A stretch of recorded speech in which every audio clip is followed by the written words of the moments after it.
In a perfect world, we are currently live. I'm just going to make sure everything is behaving. We're good on Twitch. Should be good on YouTube. I should have had the tab I'm checking open. myself on this side too, and it appears to be starting, pinging up. My face has arrived. That is a bad sign for everyone out there. Good. Okay. All right. Hi, everyone. Welcome back to another episode of Lorebeards. This week, we're starting off with something a little different. I have to show y'all something. You don't.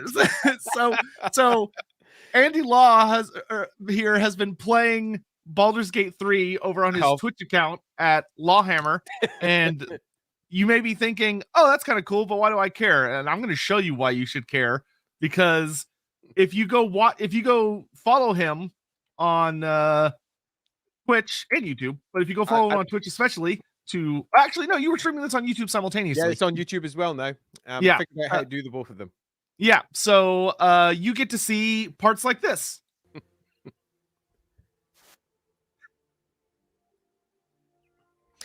I'm tempted to do the performance because I'm a thespian, don't you know?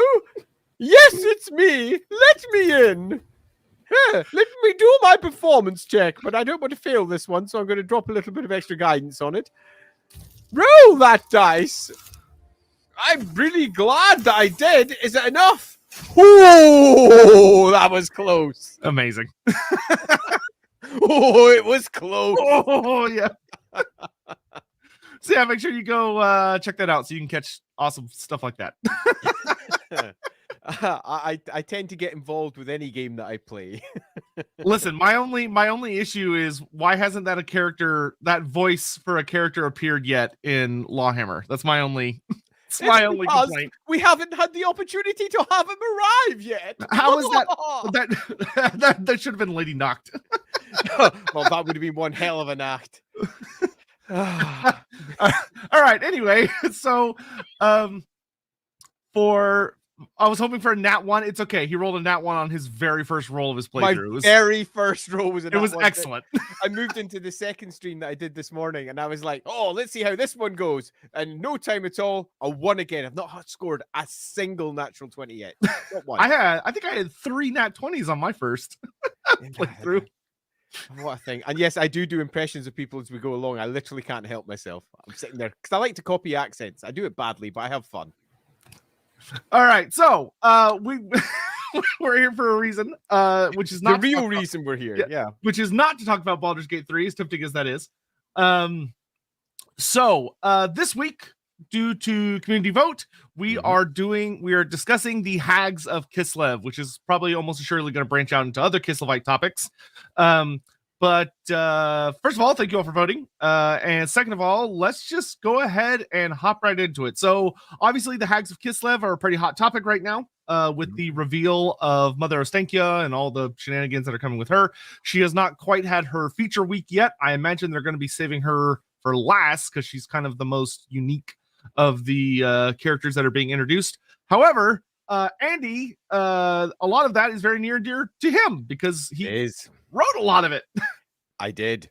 So, without starting at any particular point, way back in the midst of time, which is often how it starts with me, when the world was young, but actually it wasn't that young, it was the second edition of Warhammer Fantasy Roleplay. I was a part of a team that was to reimagine Kislev and bring it to a new audience. And we had a variety of material to draw upon, very little of which felt particularly Warhammer, particularly the older stuff from Warhammer Fantasy Roleplay. The primary source, for want of a better word, was Gavthorpe's Kislev army list, which had been created for Warhammer. And it was scant on details. Beyond that, we had the old Empire army list from 4th edition Warhammer, which was ancient, and then a variety of 1st edition sources and the occasional mention here and there. Plus, we also had the new versions of Kislev that had been half presented in Mordheim and half presented in Warmaster. So we had to try and collate all of that together into something new. And the easiest thing to do would have been to just repeat that. And it would have provided us with enough material to make a pretty interesting book. However, it wouldn't have done service to the setting that was hinted at throughout all of the books. By this point, we had a variety of fun novels. And I mentioned this in one of our previous streams. We had Riders of the Dead, for example, by Dan Abnett. We had Graham McNeil's novels that presented a slightly different version of Kislev again for the Ambassador Chronicles. And if you didn't know, the good old titular or the eponymous Ambassador is actually kind of based on Sean Connery. Just in case you didn't know there. So if you wish, you can, if you read those books, you can imagine him going, yes, yes, yes. And similar all the way I didn't through. need that mental image, but all right. I've now ruined the books for you. So that's the Ambassador Chronicles, which I really liked. So we had all of this material. And almost all of it, as was often the case with Warhammer material in particular, was focused on the top end. And the top end of Kislev were the Gospodars. They were the ruling, not just class, they were the ruling people, because they had invaded Kislev approximately 1,000 years ago and pushed everybody else back. Now, the reason for their invasion at this point was not clear. The effects of what this had had upon the local peoples and what the empire had looked like before that at that point was not clear. So it was our job to fix all of that. But one thing in particular was massively underserved, and that was the Ungauls. Now, the Ungauls had been described at length in various places, but they'd never really had much additional detail provided. Now, the Ungauls are not the Gospodars. Let's make a couple of things really clear right from the beginning. The Gospodars are what everyone imagines with these tall, Kislevite, blonde, red-haired, sometimes black-haired, very white-looking peoples. Where if you look at the Ungauls, they were very different. If you want to get some sort of real world comparison, they're much more close to Mongolians in terms of how they were presented. Their ethnicity was very different indeed. They were all dark haired. They all had a darker skin color and tone as well. They were a shorter people. They were a rougher people, and they've been dealing with the chaos hordes coming from Norska for a long time. And they were tough people, difficult to push back, but they got pushed back, and the ones that got pushed back did not like it. And over the course of the next 1,000 years, they become almost a secondary part of Kislev. So that was what we had to pick up with. We had ourselves two groups of people, one of which was an oppressed people, the other of which was the oppressor.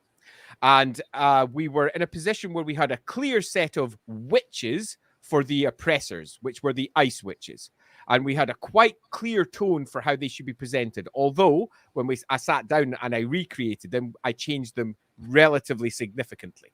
But there was nothing for the Ungauls at all. They had the horse archers. Kislevite horse archers were all Ungauls. They had Sinistas, that was communities that were entirely Ungaul with their own rotas. That's groups of people, a circle, a rota, that were working from them. They had their Kossars, they had the people from the from the steppe, but they didn't have the winged lancers because they were obviously from the Gospodars. They didn't have all the big, tall, muscled, and armored folk. These were all low income, leathered clad, heavy furred warriors with bows, but exceptionally good horsemen. But no magic at all, which made literally no sense because they were the peoples that were facing off against the Chaos Hordes again and again and again. So we went and dived into all the existing lore that we had for Kislev, and there was nothing really there to dive into. So instead, we dived into the broader lore for Eastern Europe. And I don't just mean Russia. I don't just mean the various other countries that sit around it. I mean just the Eastern European blanket area in general. And took what we could from that as a starting point. And the number of legends of, let's just pull out the one obvious one, Baba Yaga. But the number of legends of old witches doing things, not just in Eastern Europe, but from Germany over, your Hansels and Gretels and the ugly witches that lay on the inside. So we wanted to subvert some of those tropes, because the immediate thing that you think of when you jump on these ancient, horrendous, evil witches that live in the forest that are out to eat your children or somehow pervert your men by taking on a glamour and appearing like a young woman and making babies with them and ruining marriages or whatever other story you go for as they carve people up into various ways, is to view them as the bad guy. And given that he was with the oppressed people, that was the perfect place to begin by saying that that is a lie. It's not true. That the hags, as they eventually came to be called, although they don't call themselves hags, they called themselves the wise women. These circles, the rotas, the small krugs that sat in there, of wise women that advised the communities, were probably single-handedly responsible for ensuring that the depredations of chaos did not affect the young Gauls, and more importantly, did not affect the empire, because they were part of that large buffer, that defense network that lay between Troll country and Norska and what came afterwards. So the next job was, who the fuck are these guys? Exactly how does it work? And we relatively early decided that the young Gauls had some quite clear gendered roles. Men were considered to be the fighters. Women were considered to be the brains in many respects, although both sides would often argue that it was the opposite. So the circles of wise women, they were there and they were elevated. And why they were so important was because they all had the sight. They could all see, but they could see in a way that no other witches pretty much in the old world could, because they could see chaos. They could see its actual effect on others. Their sight was slightly more attuned, but that was for the more trained ones. Every single Ungol girl that had the sight would be taken aside and would get interviewed by the circle of wise women. And those that were seen to have the proper sight would be inducted into the wise women. So every single one of these wise women had the sight. They had the ability to see the winds of magic. They had the ability to see, most importantly, spirits. Now, what the wise women could do that pretty much no other magic channelers across the old world could do was figure out how to do magic without touching the winds of magic itself. In many respects, you could argue that they're doing something similar to the dwarves. The dwarves are channeling the winds of magic through their runic items and through the skills that they have to put the winds of magic into material objects. They do it with a different way. They persuade, cajole, make deals with, and otherwise have pacts with spirits. The more powerful, the more ancient the wise women, the more spirits that they're able to draw. When a hag is at its most powerful, when a wise woman's at her most powerful, is when the most spirits are about them, not when the winds are strongest. In any other type of magic, you've got the winds waxing and waning all over the place, and you get bonuses or you get negatives about how much wind there is in the area. Not the case for the hags. They didn't use the winds of magic at all. The spirits did it on their behalf. The spirits were the ones that were working all of their magic, but they didn't do it for free. Because why would they? It came at a cost, and a big cost. And that cost was their youth. They pretty much sucked their life out of the wise women. Now, not all of the wise women were capable of doing magic, but those few that could actually affect the spirits were the ones that, perhaps seeing it as a curse, would lose their youth. Sometimes those who suffered a great loss, those who were widowed, for example, particularly because it's directly related to the spirits of the ancient widow, they would be almost granted the power by the spirits, but in turn, they took the youth away. Wise woman in her 40s might look like she's in her 80s if she's able to affect the spirits. An old, proper hag will look like she's well past her hundreds, teeth that are black, skin hanging off her flesh, fingers dripping down, skin hanging from her in blackened clumps. They're disgusting. Truly horrible entities. If you take a look at, for example, how this has been interpreted for the Mother of Stenkia version of it, she is, by comparison, almost a young witch. If you take the look at the visuals in comparison to how it was originally imagined, they have decided to go for a far more, let's say, genteel example of it. She just looks like an average old woman with a couple of little details. Take a look. My teeth are a bit funny. My claws are a bit off. Where the hag mothers, the really old ones, because for all they take their youth, they don't take their vitality, and they never let them die until they actually die. Some of the oldest, like the sea hag, is said to be well over 1,000 years old herself, possibly 2,000. She's proper ancient, and she lives beneath the bottom of the ocean and is probably the most disgusting thing that anyone has seen in their life, because every time she works her magic, the spirits take something else from her. So, cut a long story short, as our quick introduction, the hags were created to be an Ungol representation of the Ice Witches of Kislev, so that the Ungols had something that they could balance off on their side, because we wanted to make sure that the Realms of the Ice Queen was not just the book about the Gospodars. It was a book about two peoples, an oppressed people and an oppressing people. And these two peoples working together sometimes, not working together other times, but both of which had an outside enemy that most certainly would destroy them all. Chaos. And often they had to work together, but often they literally hated each other. And the hags in particular were pitched as bad guys, often by the Gospodars, but in truth were the ones that had the true understanding of chaos in a way that no others did, were not immune to it, just like no one else is immune to it, but were fully aware when they themselves could fall, because they could see it within themselves, because they had a sight quite like anyone else. Most importantly, though, as a nice finish to this somewhat preamble-y long chat to get us going, the hags were given one power that no one else in the entire game was given. It was a unique power, and that was the power to, under certain unique circumstances, remove mutation. Yes. And that was done for more reasons than just it fit thematically for the hags, which it did. But it's also because it's a roleplay game, and sometimes you get a PC with a mutation, and it's always good to have an epic quest to try and get rid of that thing.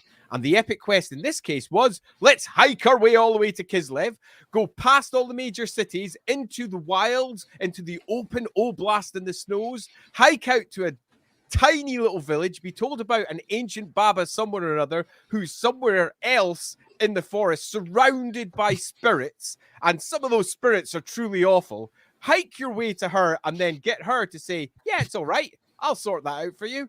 What would be the cost? And remember, of all people, the hag witches understand cost. Yes. So, Mr. Vorn, yep, you got it. You figured out the Ungols and the Ropesmen in a lot of ways, I think. Michael, thank you very much. Appreciate that. Hey.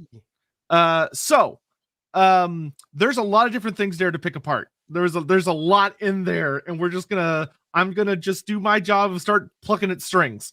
And for anyone watching, I know a lot of y'all are very excited about Total War. We will be addressing how these things intersect. Oh, absolutely. We're gonna get through more of the classic lore, and then we'll meander our way into the game, because there's a lot of differences there. And something that I think Andy has said a lot, and I talk about a lot, is when we're dealing with Total War, we have to understand that we have to get through a filter to get to the game, because the game can't represent everything faithfully. It just can't. It has to make sacrifices in order to make a possible game. So we'll work our way to that. I see a lot of comments about it. Don't worry, we'll get there. But first, we got to understand what we're working with first. So I think the most important thing to talk about, because it came up a number of times, is you mentioned words. You talked about that the hags seem to have a lot of really unique powers. They have a unique ability to see chaos. They have a unique ability to interact with chaos, and to be able to interact with the winds or magic itself through this very specific relationship that, from what we've seen of the Warhammer world, does not appear to be anywhere else, at least in the old world. So the question is, why? Where does that come from? What is the origin of that power? Who gave that to them? So there is purposely written a great deal of vagueness here. because there are certain things that you want to answer in the lore, and there's certain things that you want to leave open for other people to potentially take in different directions anyway in the future. For example, Total War took everything in a very different direction for the needs of their game. And you'll find that when the old world comes along, they'll take everything in a different direction as well. And much of what we understand as established lore will become very quickly old, as it will be replaced with something new. So you always try to leave space for that, because the more vague you write, the more likely it is that the next generation comes along and goes, oh, I really like this idea that's been left open. I'm going to do this with it, which means that it gets expanded into something new, and it doesn't invalidate what came before. Instead, it adds to it. But there was certain things put in place. Number one, their magic is old. Their magic comes from, we're talking pre-Sigmar times with the Ungol tribes. The Ungol tribe in particular did not answer the call to Sigmar. Sigmar did a big call out to all the tribes that were inside the Reich Basin and beyond. And that's right up to the World's Edge Mountains, up to almost Troll Country, all the way over to the edge of Bretonnia by Corone. That entire area, as far as Sigmar was concerned, was something that he could draw upon when he went to help High King Kurgan at Blackfire Pass. The Ungols were one of the tribes that refused that call, and forever were on the outside of the empire because of this. And they were, because of this, when we were discussing it, very much given a far more independent nature, a far stronger independent streak. They also had their own problems. And their own problems spawned from the fact that they were sitting on the border with, well, chaos. The realms of chaos are not so far away to the north. Not necessarily a good thing for them. But beyond that also, they were protecting something. And this is the big what. And that thing was always left relatively vague. The ancient widow, Mother Kislev, the motherland, the mother, the land, whatever you wish to call it. Some form of entity that was filled with grief. One of the reasons the word widow was used repeatedly. Absolutely filled with grief, and an entity that is directly related to two things in particular. One, cold. Her heart is frozen, completely and utterly dead in some respects. And two, spirits of a variety of different kinds. And that was put in place for a mixture of reasons, many of which were tied to the sources that we were drawing from across Eastern Europe. But the spirit aspect was super important. If you take a look at the Hags rules as they were presented in 2nd edition, for example, they could very easily pick up spirit familiars, and they would be spirits that you recognize from the game today. Dryads, for example, one of the spirits that a hag might have as just one of their familiars. Naiads, spites, smaller spirits, bigger spirits, and the older hag mothers, truly massive spirits of the land that represent, well, you name it, they could probably have it correlated to them. So the first question is, do they get the power from Mother Kislev? And the answer is, in this case, not really. What they have done is they've found a method of using Mother Kislev's spirits, perhaps with her approval, perhaps to help her, perhaps she's frozen, perhaps she's even Arianka, if you wish, as has been posited by more than one potential theory. I purposefully did not want that answered in the lore. As a quick aside, for those who don't know, who or what is Arianka? I was about to say, yes. Arianka was originally a goddess of law, and that is almost heretical by modern Warhammer standards. Where originally, when Warhammer was first created, it had both gods of chaos and gods of law. It was copying Michael Moorcock's cosmology directly.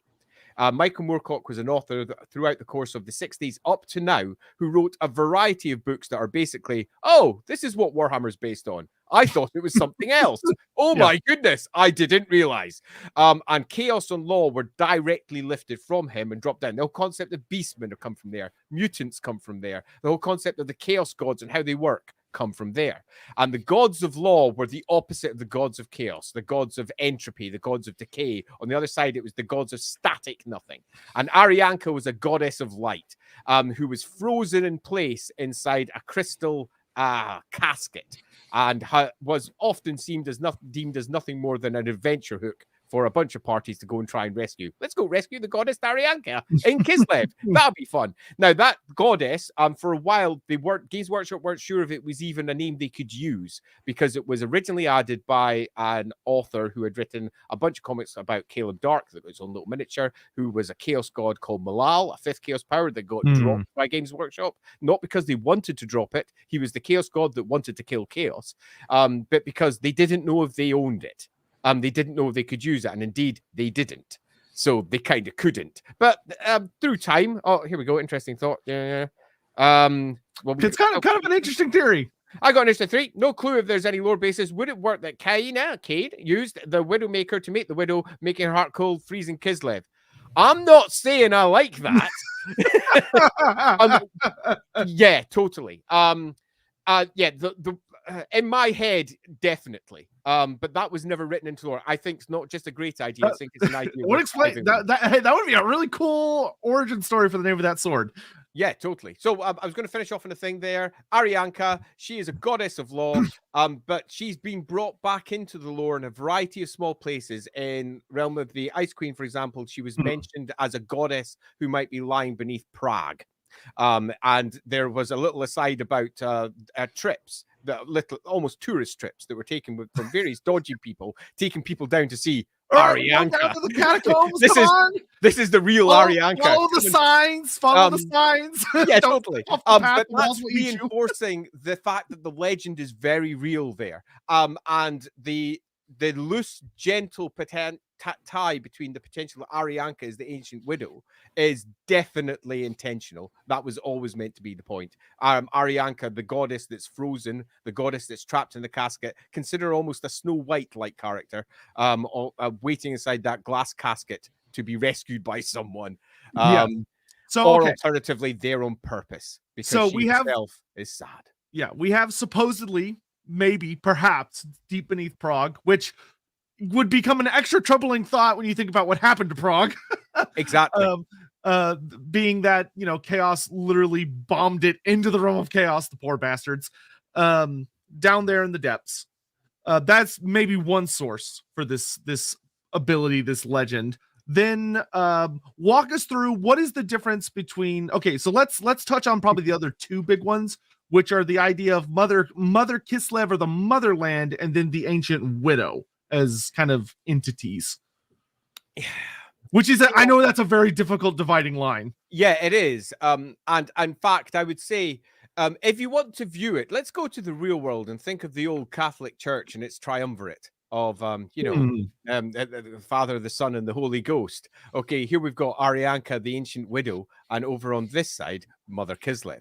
And are they just the same thing, just seen through three different lenses? Are they basically one and the same, or are they three separate things? So Arianka is sitting in the center of Prague, and indeed, just to answer the point that you said about nuking it, it's why that was the reason that we sort of had behind the scenes for why chaos kept on going down through Kislev more than any other, because they were after what was sitting in Prague.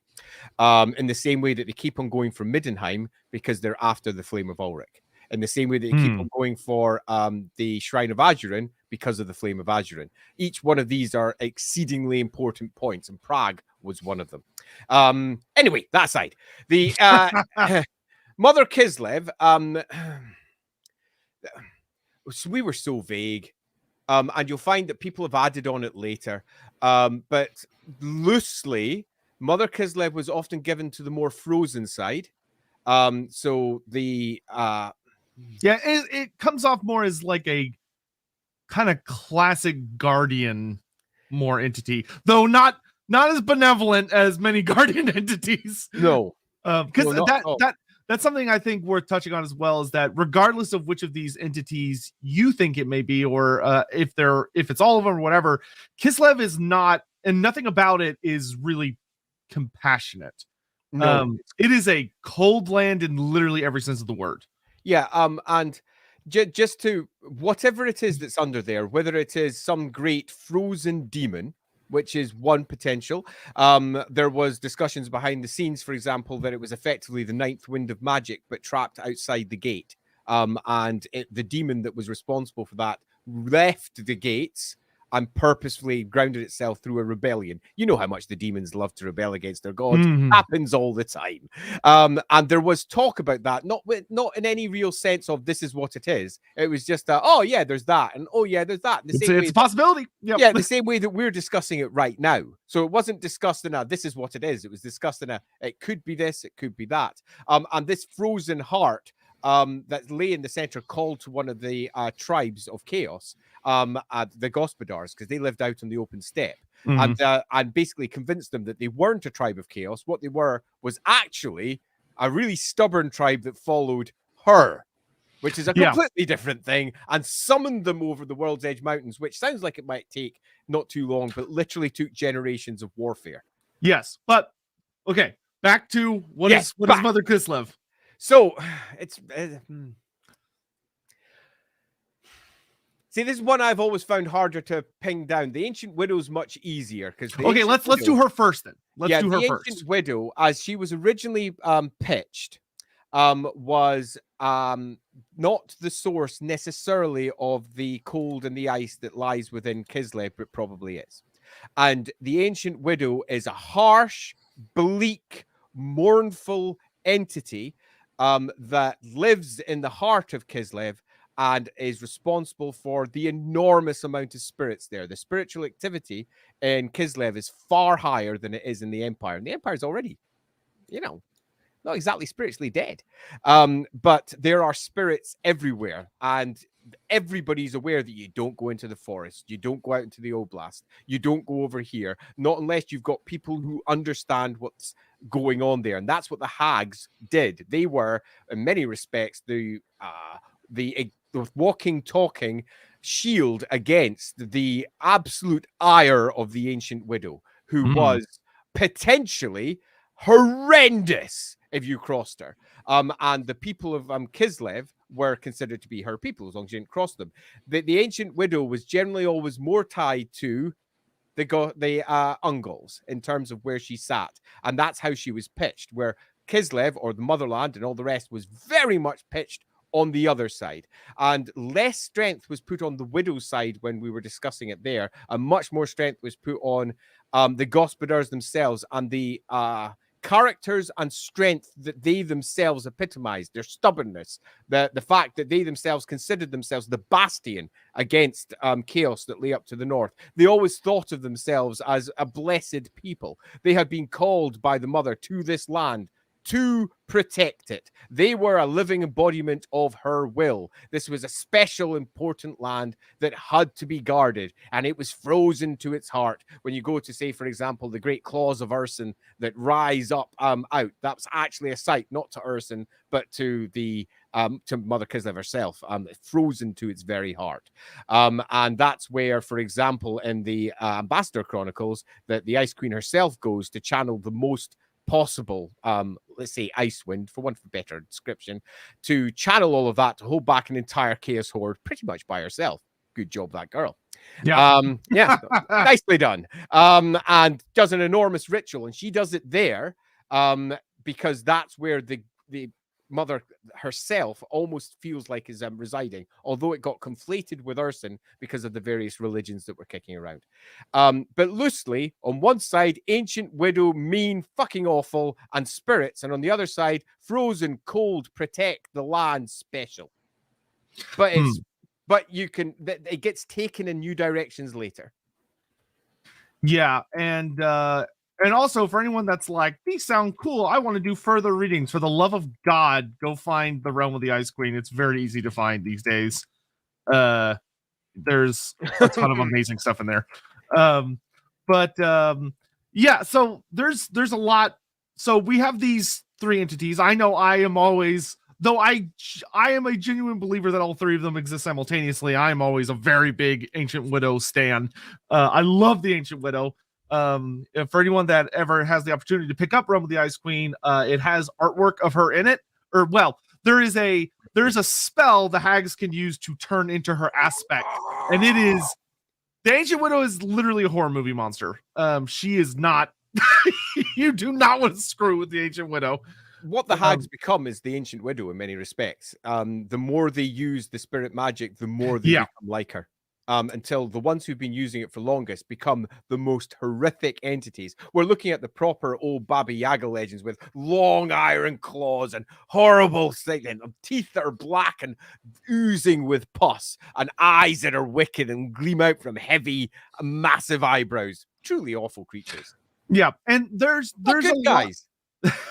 Well, and that's what I was going to say is that there's a lot of really interesting things there of they are this force that stands opposed to chaos.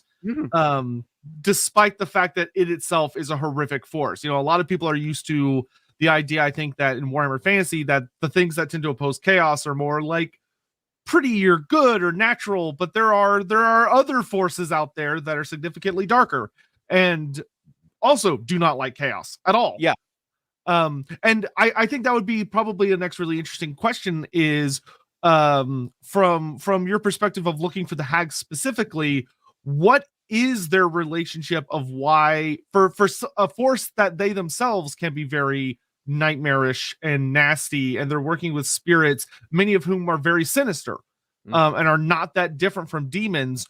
Where is that line for them? Okay, it's an acceptable force versus a chaos force. Yeah, very, very clear. And this isn't even a slight boundary that you'd go, oh, do we have shades of grey here? There are no shades of grey to them in terms of what is and what isn't. And it's relatively easy to see. So before I go on to that, I will say one thing. We were very keen to subvert the standard tropes. I was very keen. Let's be honest. I was writing this bit. I was very keen to subvert the standard trope that ugly means bad. And let's just make that as clear as we possibly can, because it's a standard trope in Hollywood movies. It's a standard trope in almost anything nowadays. And in some respects, you can even see that with the most recent iteration of how the Hags are being presented, where she's really quite all right in the greater scheme of things. She's not that ugly. It's not that bad. Andy, there's a joke I could make at your expense right now. I'm not going to. I just want you to know it's there. Right. So anyway, the dividing line. What is the difference between the impending, perverting, horrendous, corrupting chaos hordes and a storm? And there lies the difference. One is a force of nature. One is not evil. One simply exists. One does not seek the dissolution of the world. It's part of the natural order. One does not seek to corrupt, destroy, and dissolve. One is not a symbol of entropy and the wiping out of everything that we recognize as the mortal realms. And the other side is chaos. Chaos is just wrong. Nature is not good or evil. Nature is just nature, and the Hags deal with spirits of nature.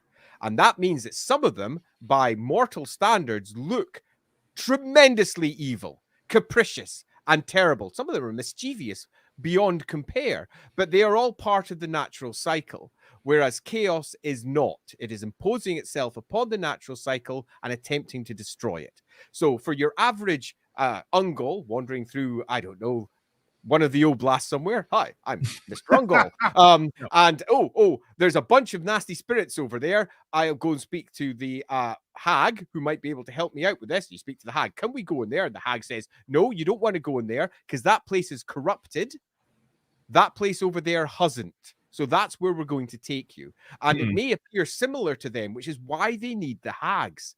Because to them, it's just crazy spirit bullshit, crazy spirit bullshit. But to the hags, they're like, no, those ones have been corrupted by chaos because a ritual was conducted there 400 years ago that corrupted the local spirits and have turned them wrong. And they're attempting to tear apart reality rather than be a part of it. Where over there, no, they're just normal spirits. They'll just kill you for normal reasons.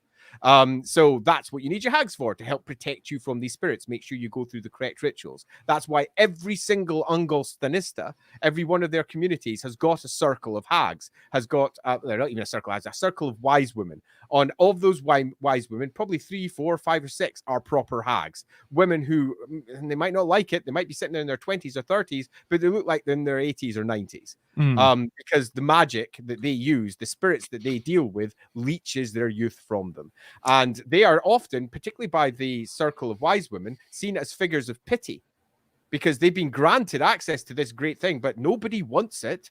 It's a horrendous burden to bear, because what if you're married and suddenly the sight comes upon you, and then your husband looks at you the next day, or your wife, or whoever it may be, and just goes, "Yeah, well, you're an ugly motherfucker. Get the hell out of here." Yeah, and it ruins things. That's, I think, the core identity of the Hags that I've noticed in reading. For anyone that actually wants a really good Hag character in a Black Library novel, although like the series itself is super fun, it's more of an interpretation of the full story as opposed to the full story. But there's actually, funny enough, she's not Kislevite, she's in the Empire because she's more of a classic witch.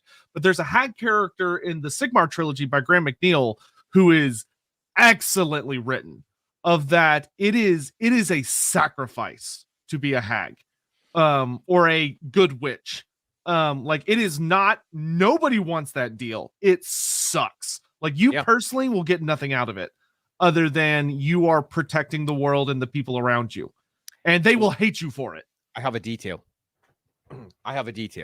So there's a reason that the Hags are all women. And it's easy to say that it's because of men's business and women's business, which is generally how the communities work. But in reality, the ancient widow herself does not deal with men. Just doesn't. So if you want to get access to the spirits and everything else, you need to be effectively a hag. You need to be a woman. And she will allow them to deal and treat with her, which means that all the rest of them, all the men who have the chance of magic, are dealing with chaos. And because to be a wizard is to deal with chaos. Yeah, and there's that interesting thread of, you could see that, and this is probably the next thing that would be kind of worth getting into, which is really interesting, of there is clearly a very strong connection between the origin of the Hag's power and the origin of the Ice Witch's power. In that they're women only, at least. There's a difference. Yeah, there is a difference, but that's what we should go into next, of what is the difference. There is something in Kislev that called, even though it had, if it's the same source per se, it had the Hags, but it then went out of its way to draw in these conquerors to almost punish the people that were defending it in the first place. Yeah, so there's a wonderful story there that was left open. And I think it speaks to exactly what you're suggesting there. Because are they the same entity or are they not? Because why would the ancient widow that supposedly supports the Hags pull in the Gospodars and wipe out their people to a great degree and push them to the edges and leave only really Prague showing any real Ungol identity anymore? Erengrad used to be their old capital. And why? And that's a good question. And I'm not going to answer it because we didn't write an answer. And your answer is as good as mine. What I can say, though, is that the Ice Witches are in a different place. Now, much like the Hags, it is a sisterhood. So we're starting from a very similar position. So you might think, well, it's the same beginning place. But unlike the Hags, their magic can be used by men. They just don't let it happen at all. In the slightest. If you can channel magic, if you're picked out as the Ice Witches make their way through the various communities, and if they find that there is a young woman, they pull that young woman, and they can use magic into the system. Off to the ice court. Off you go. Off to the ice court, away you go. If you're a man, you're pretty much going to get killed. They kill you. And the reason they do, there's ways out of it, like, for example, being really noble and getting shipped off to the Empire because, well, your family found out early you're going to be fine. There's something really interesting I want to discuss in a second about this, but continue. I'll make the final point in it then, and that's that their men get killed for a reason, because the Ice Witches have long had a prophecy, let's say, or a tradition or a belief that their magic will be forever tainted by an ice wizard, for want of a better description. The old shamanistic ice witch, perhaps from Dark Omen. Maybe it's his fault. Now, I had a real idea of exactly what was going to occur with that. Indeed, we even wrote the story of it. And I'm very amused as I've looked at the beginning of very amused when I look at the beginning of how Total War starts off with its story, because it was a relatively similar story. But effectively, the Ice Witches believe that there will come a man who will taint the source forever. But you've got to realize that that is from their propaganda-esque perspective. What does even taint mean?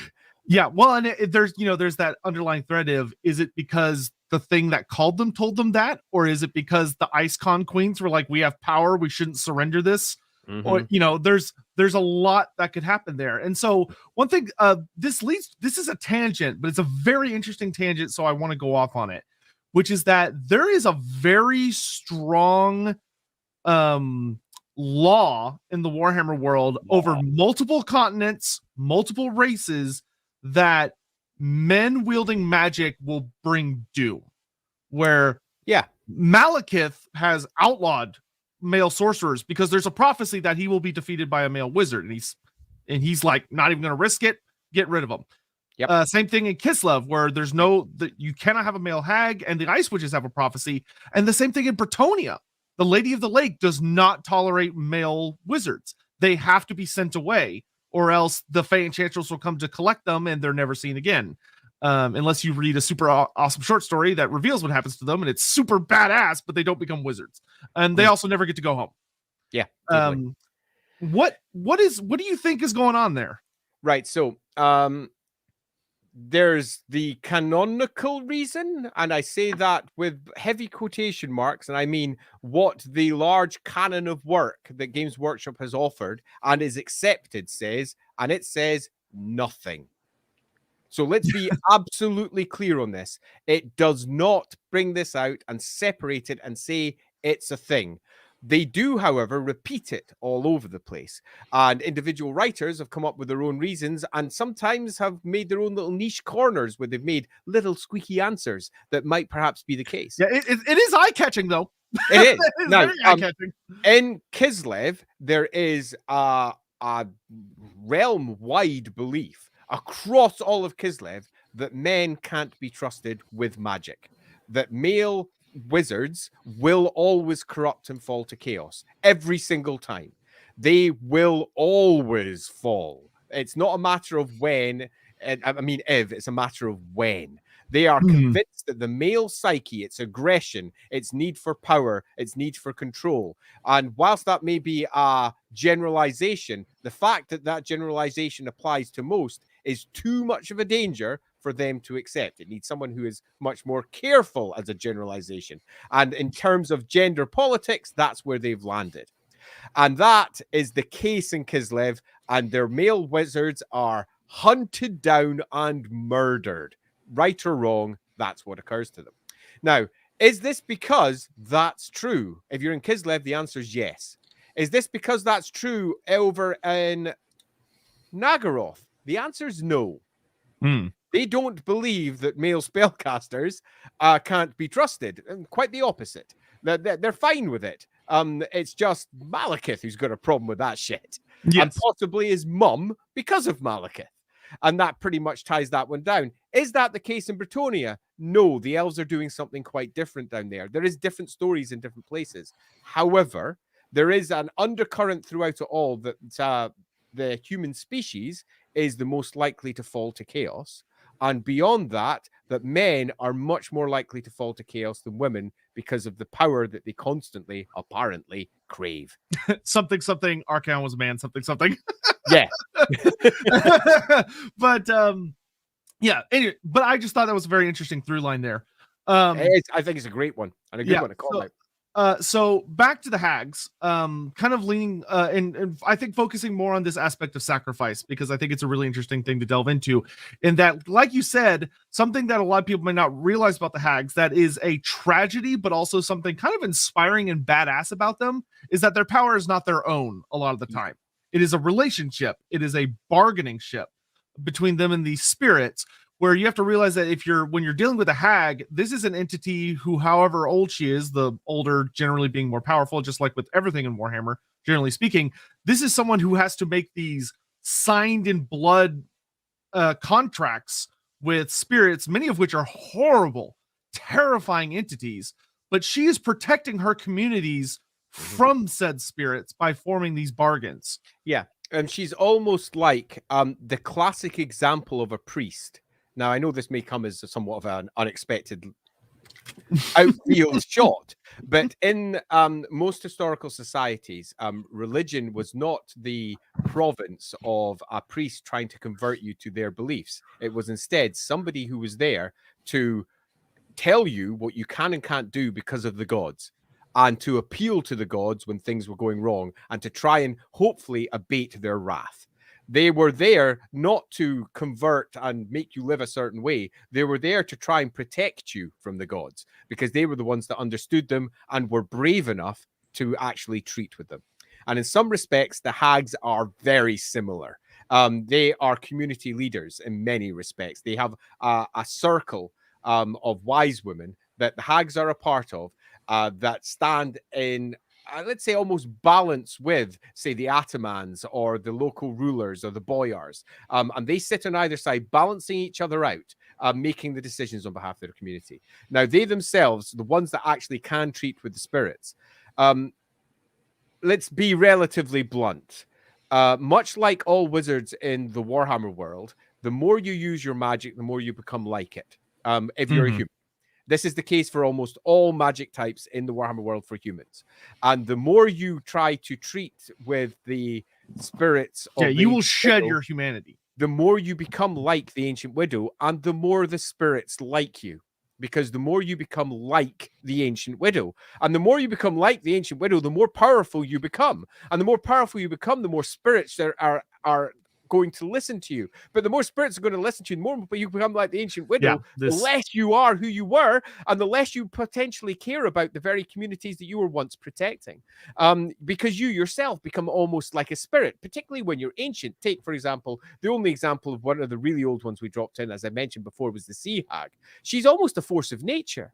They see her as responsible for tsunamis and various other horrors that are inflicted upon Erengrad and the area around. Spirits that rise out of the water, horrible sea entities that do stuff, and they're all at the hag. The hag is not someone that anyone can treat with. They send other hags to deal with her. Because probably like, she's so beyond them. Because she has taken that step almost too far. She's almost become a spirit herself. And if you want another view of that, it's a little bit like becoming. It's like a little bit like ascending and becoming a demon prince. They're all similar cosmologies reflected in different ways in different communities. But where some of them are part of the natural order of the world, as much as it can be described, others are perverting that natural order and twisting it to try and bring about dissolution of all things.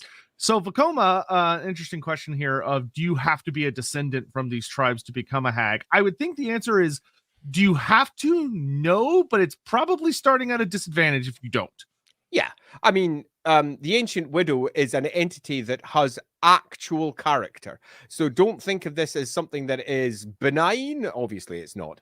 But as something that doesn't have an opinion on things. It's got an actual character, that down to individuals and how they interpret that when they write it up in various books, but it's got one.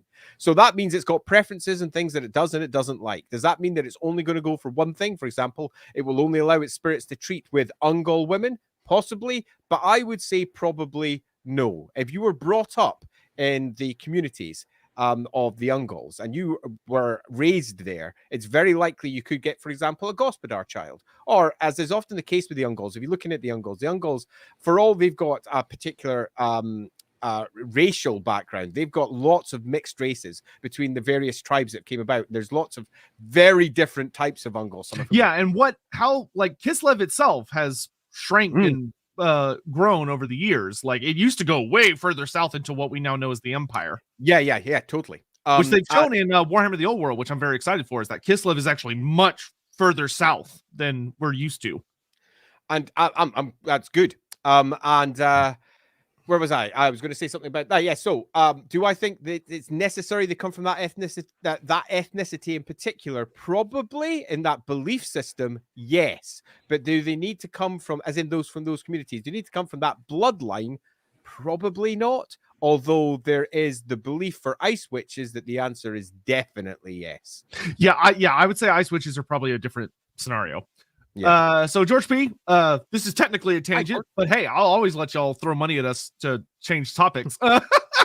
Throw money. Yeah. What are our thoughts on the villains of Warhammer? I think they don't really progress their plans, and they seem to be too ambitious for their own sake and get shut down by Games Workshop. Nagash rules. Okay, so I think that's technically two different questions of if you're looking at the modern, like whatever setting you're looking at, the modern timeline, yes, your villains are almost virtually never going to get anything done because Games Workshop, this is a big criticism I have of them. They are often scared of change. They like to create a static setting because a static setting allows them to sell minis more often easily because they don't have to justify, like, if a character dies, well, do you keep printing rules for that character, or do you like still support that character, or do you go, oh well, he's dead now, so we're not going to do that? And if so, what about the people that have invested into those minis? Like, what's their situation going to be?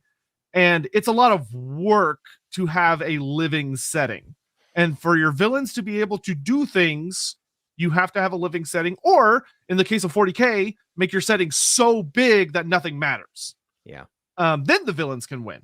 And I think in a lot of ways that's why 40K was able to outpace fantasy, of that it could have what felt like a moving storyline, even though it didn't, but it could pretend to, because they could just make up planets whenever they wanted. Warhammer did not have the advantage of it has a defined planet, so it's not as easy to be like, oh, there's an epic conflict happening in the Empire. Well, what happens if Chaos wins? Like, yeah. I mean, that was actually the problem of their summer campaigns, because Warhammer had several summer campaigns. What they ended up doing was go, summer campaign. Actually, yeah, no, retract. That didn't happen. So, for example, the Storm of Chaos, a very famous one, where the Chaos forces swept down into the Empire to take the Flame of Ulrich. And when it was all finished, they all sat down and went, yeah, that definitely happened. It definitely happened. Actually, no, it didn't. And then they did exactly the same again with the Nemesis Crown campaign.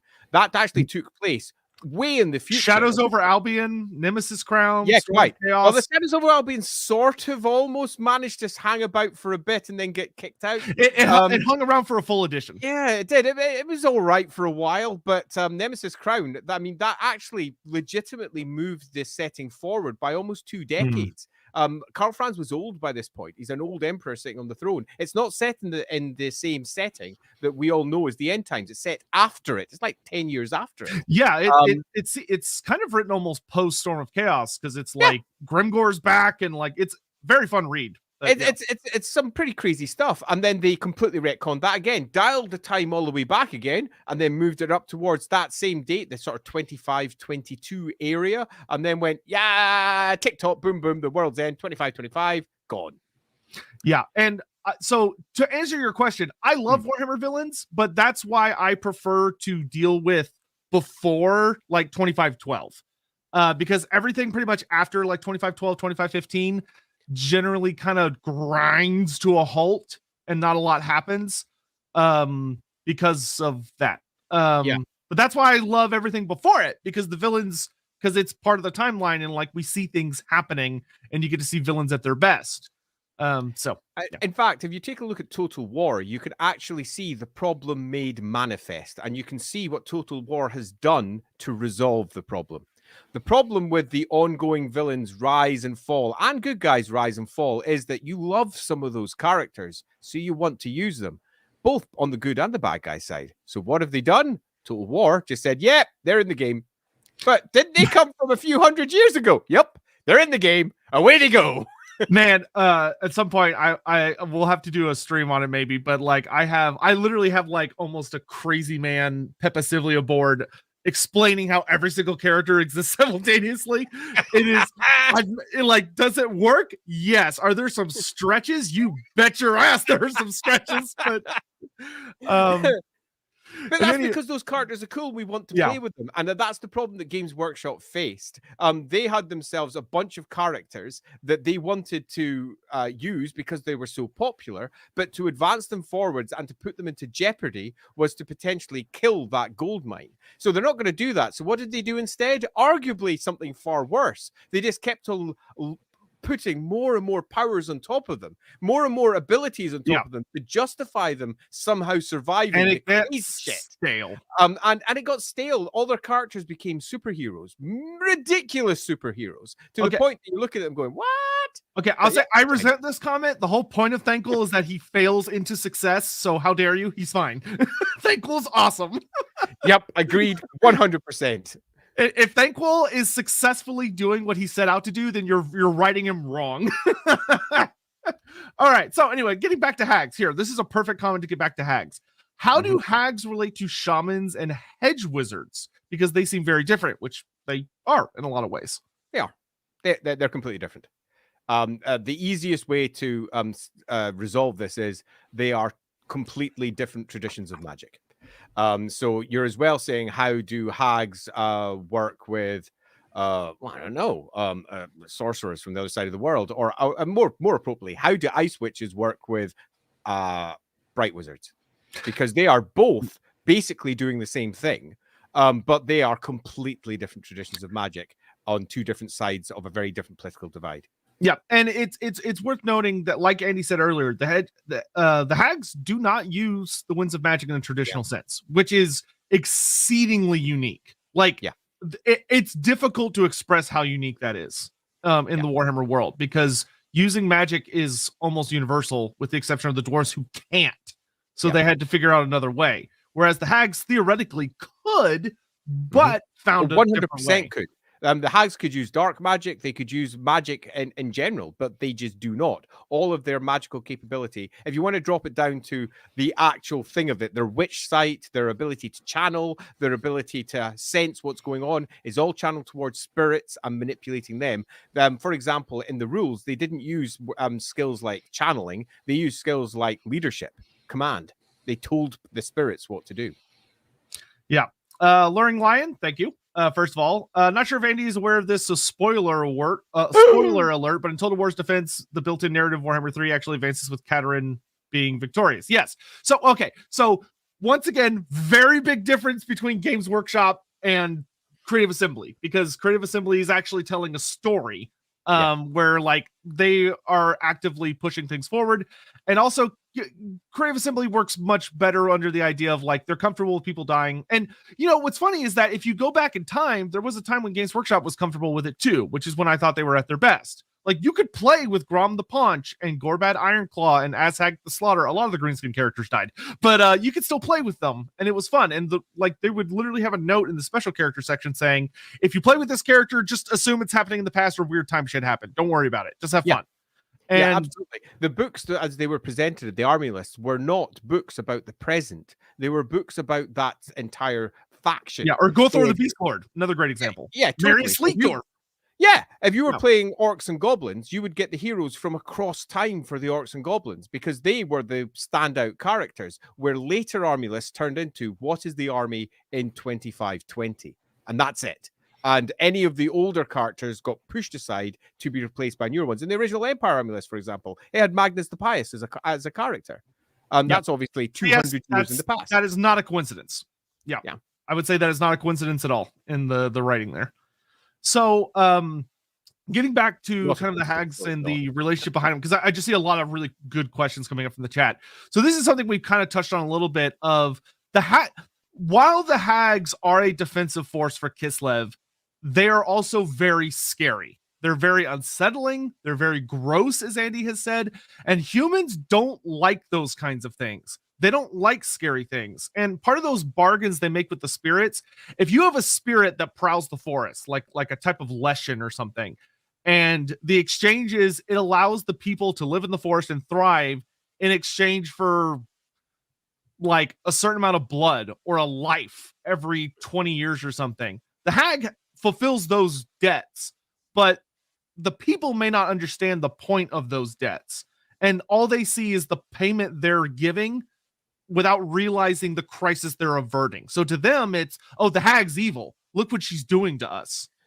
Yeah, you've also got to, I would add that it gets even stronger, but the Ungol community in particular are pretty much almost universally in support. They argue with because you've got to remember that the wise women are parts of their community. They're not a separate part. They don't lie on the outside. It's not like, say, the hedge folk who are on the periphery. These are people who live with them. Now, their hut might be on the edge because, let's be honest, it's the wise women, and no one really wants to treat with them too much because they're scary. But nevertheless, they're part of the community. But for the Gospodars, they are a challenge to their authority. They are fucking scary. And really, what is the difference between a demon and a spirit anyway? Seriously. Yeah. Well, perspective. completely different cup of tea. Yeah, it's that whole thing of like there are Menhir stones or waystones in the Empire that are actively there to protect the world. That is their only purpose. And you'll have some Sigmarite come in and go, "Oh, that's the old faith. Knock it down. Screw this thing. Get rid of it." It's because they don't understand it and they're scared of what they don't Sigmarites would be understand. all over those hags as witches and burn them. Every Oh, single yeah. last one of them, because Yeah, they're witch- treating with demons. Witch hunter. Yes. Yeah. That is- and yeah. not good. Yeah, totally. Yeah. You ever want to have really fun role play stuff, like the interaction between the old faiths or old magics and witch hunters is a classic. So Burn the witch. I mean, burn the ugly witch. I mean, that's what it all comes down to. That's one of the reasons why burning the ugly witch had to be subverted as a trope. When I was writing up that section, they had to be the good guys. This is the goofiest comment I think I have read in a hot minute of it's Be'lakor all along. It's Be'lakor all along. So some other things that I think some comments that I've seen come up that are interesting to talk about. So one of the things that's really present in the Warhammer world is the sense that the earth has power, that a lot of magic or something that is akin to magic flows through the continents, flows underneath the earth, and it is often seen, with the exception of when magic was at its absolute zenith, it is often kind of showcased as like the most powerful force present in the world, with the geomantic web kind of being a very strong expression of that. And Kislev almost seems to feed into this idea where there's a lot going on beneath. Be'lakor is a Saturday morning cartoon villain. Like, yes, he is scary, but he is legit. Like, him and Thanquol are surprisingly... Thanquol, I think, is a little more on the nose about it, but if you think Be'lakor is not that, you're totally wrong. Although, if you've watched my most recent stream, possibly has made his first appearance. In terms of the stream. It was Be'lakor all along. Yeah, like, I just want to, okay, just for anyone watching that's not familiar with Be'lakor's shenanigans, I just have to give one example that is my favorite because it's so stupid that it's funny. One of the first times Be'lakor got free from his imprisonment was that he went to the city of Mordheim after it got impacted by the meteor. He might have, who knows, he might have been involved with the meteor, but he possesses a chaos champion in the city and has this whole big scheme about, I finally possessed a mortal body, I win. And then he tries to walk out of the city, and because Be'lakor is so strong, his body just starts melting, and he's like, shit, I can't leave. And he's just stuck. Like, he trades one prison for another because he's a goof. And he ends up having to just sit in Mordheim and be the Shadow Lord and trying to eat enough warp stone that he can make himself strong enough to leave. And then he dies because he's an idiot. It was Be'lakor all along. Yeah. He's the best. I love Be'lakor. So to pull back onto yes, Hags was saying there. So we're looking at the geomantic web, because I've got something to say about that. But I'll let you finish off your point. So you can, so power beneath Kislev. Kislev is very unique in this compared to a lot of lands. Though I am really starting to like the ideas that Nippon is actually probably a very similar concept. But with Kislev, it has all this power underneath it. Like, of all the lands, it's almost Athel level. Athel Lauren levels of, like, there is a sentience there. It seems to almost gather spirits to it that are active far more than anywhere else in the world, and would love to hear you expand upon those concepts of, like, I wouldn't go so far as to call Kislev like a geomancy active zone, but there's something going on there. Right. So yes is the answer to that. There's no doubt about that. I've got a bit of feedback coming back on my side. Can you still hear me? Yeah, I don't hear anything weird. Okay, cool. It's just on my side then. It's clearly nonsense. I'll ignore it. It's Be'lakor. It was Be'lakor. It was Be'lakor all along. It's like all talking shit. Right. So, let's make a couple of things absolutely certain, crystal clear. I am getting some feedback in here in my ears, so clearly something's coming from somewhere. I'll go trace it down when I stop talking. So it's right. I'm now going to be able to talk. I'm not going to hear you now. That's really distracting. So ice magic is real. There is no doubting that ice magic is real. And ice magic is only really in Kislev. Now, you can go beyond Kislev as an ice witch and you can still use it and you can do things. It's less powerful. But ice magic itself is sourced there and it comes from the land. There are ice flows that make their way over, like the winds of magic, through the Great Oblast. The Oblast is frozen permanently for a reason. It's at the same level as many parts of the Empire. In fact, it's much lower than most parts of Nordland and Ostland. And yet, it's frozen across its entire length, almost entirely. Now, obviously, there's bits where it's melted and it's in constant permafrost, but it is underneath the ground, always frozen. And that has to come from somewhere. It is mentioned that there are ice flows crisscrossing the land. It is mentioned that it is almost like it's a miniature geomantic web. There are two ways you can interpret it, and there are all the extra ways on top of that you can make up. The two obvious ways you can interpret it is that it is somehow, I'm still hearing whispers coming back in this. This is really annoying.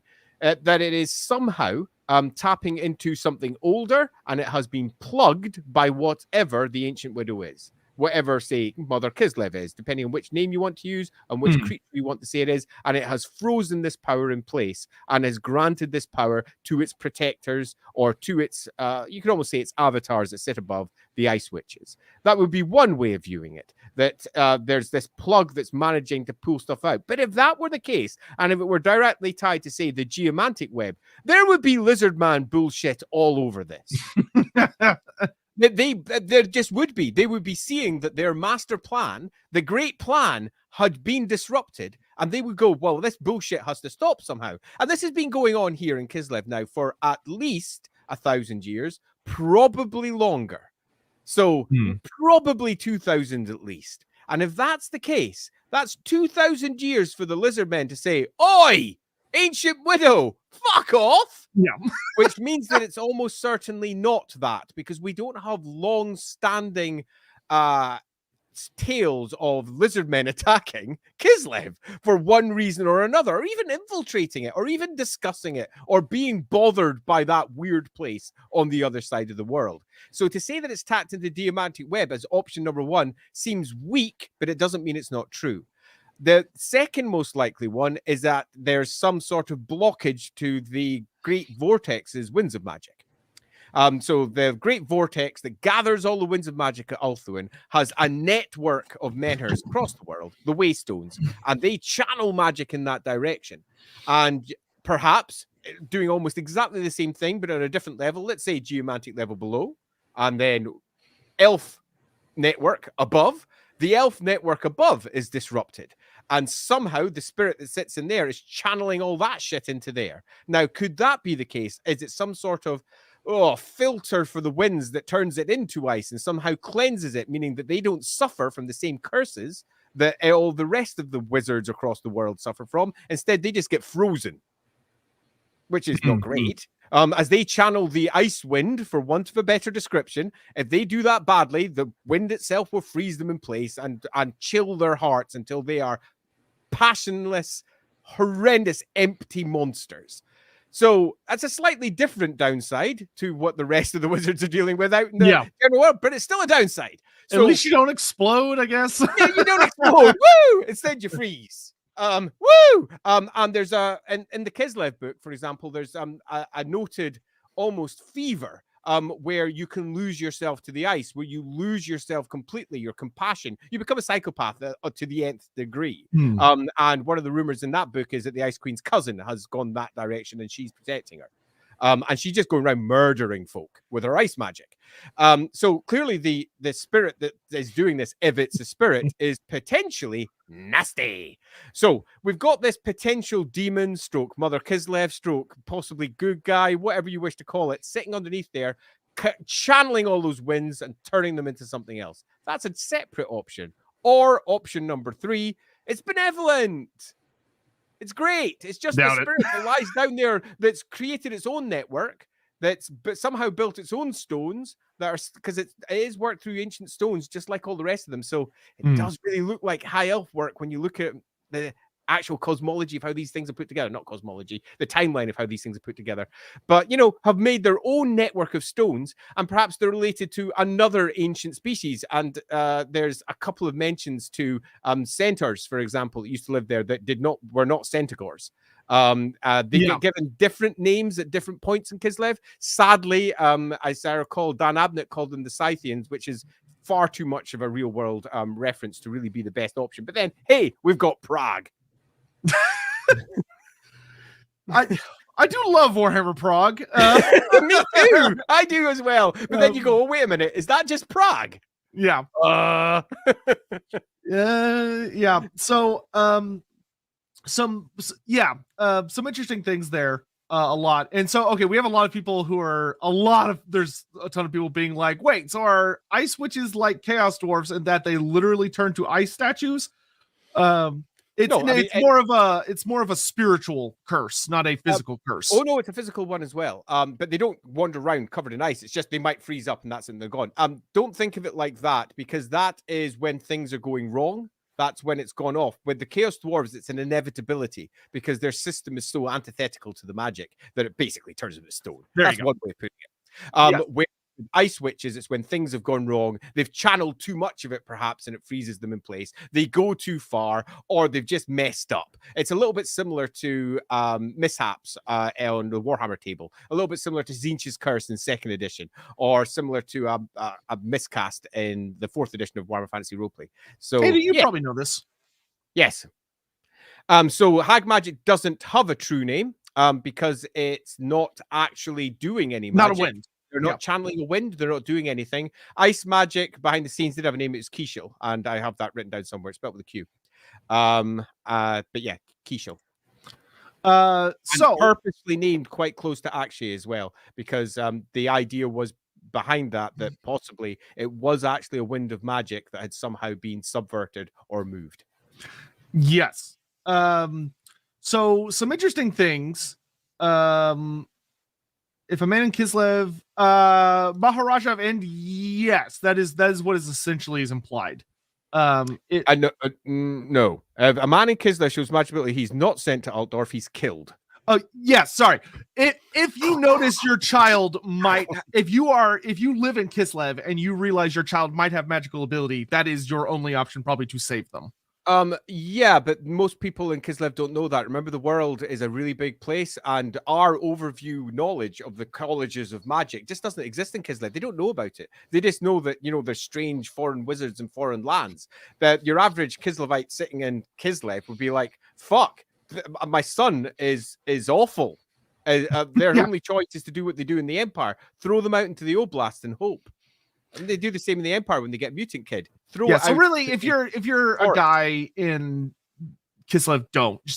But it's also worth saying that magic generally doesn't come until you hit your teenage years anyway. It's very rare that it comes when you're very young. It does sometimes come when you're very young. There's many stories of kids who've unleashed magical awfulness, X-Men style, around them. But normally it comes in your later years, and the colleges of magic very rarely take anyone over the age of 25. So it can come that late as 22, 23. So it's not so much, my kid. It's generally much more of a me. Oh, shit. Wait, what? I'm a fucking run. And the story is them being on the run, not their parents who are looking at their 24-year-old kid who's got 2 kids of their own. Slightly different world. Yep. I imagine that could be fun to explore, but I imagine that's never been touched on. We're gonna have to write our own freaking army list for this. I don't tempt me. So wheeling my way back around to the hags for a bit. Something that has kind of come up a lot, especially recently with Mother Ostenkia, is that Mother Ostenkia is an original character. She's new to the setting because, as some people might, pretty much I think anybody, especially if you're younger like I was, reading through the Realms of the Ice Queen, you're looking for that Baba Yaga character. You're looking for the big hag. There is no big hag. Andy, why is that? Purposely avoided it, actually, for a variety of reasons. Right, the real reason, if I was to plug one down, was because the studio generally didn't take on board anything that was written for the roleplay games until they did. And when they did, they like to make their own characters. They like to have their own ones. So, for example, on the Ice Queen side, it was super easy. We had their character, the Ice Queen, and we could use that directly. To do the same on the other side and to create a character that would be ultimately their character would mean that it would be overwritten because they would create their own one, because they always did. So the idea was to try and make sure that we were in a position of inspiring the studio rather than being in a position where the studio came along and just overwrote everything we did.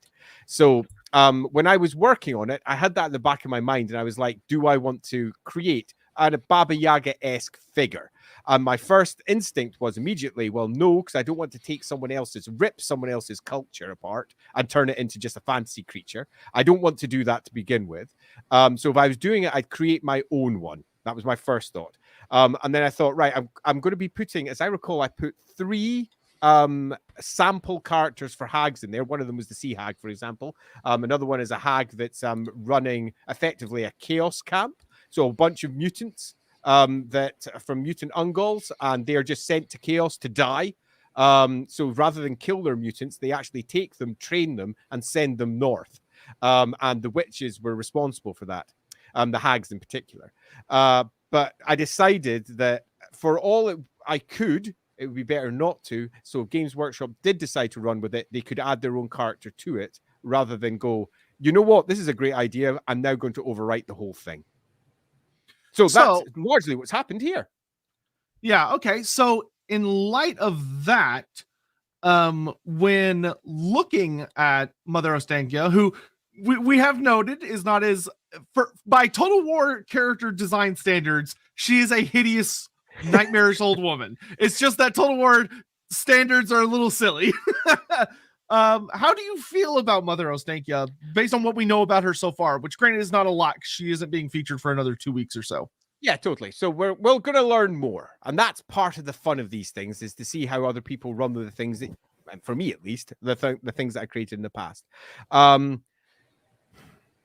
What do I think? I think she's great. I think that they've taken the idea that exists and they've largely run with it. They've not come along and gone, yeah, that was a great idea, I'm going to completely change it, make it into something new. It's largely what it was. There's still a bunch of hags, because it's not just her. There's also hag mothers, apparently, extra cartridge you can bring in. They're using the Winds of Magic per se, but you could argue behind the scenes that they're actually using not that, and it's just how their magic represents. That's what I'll think in my head. It'll be my own little personal head canon.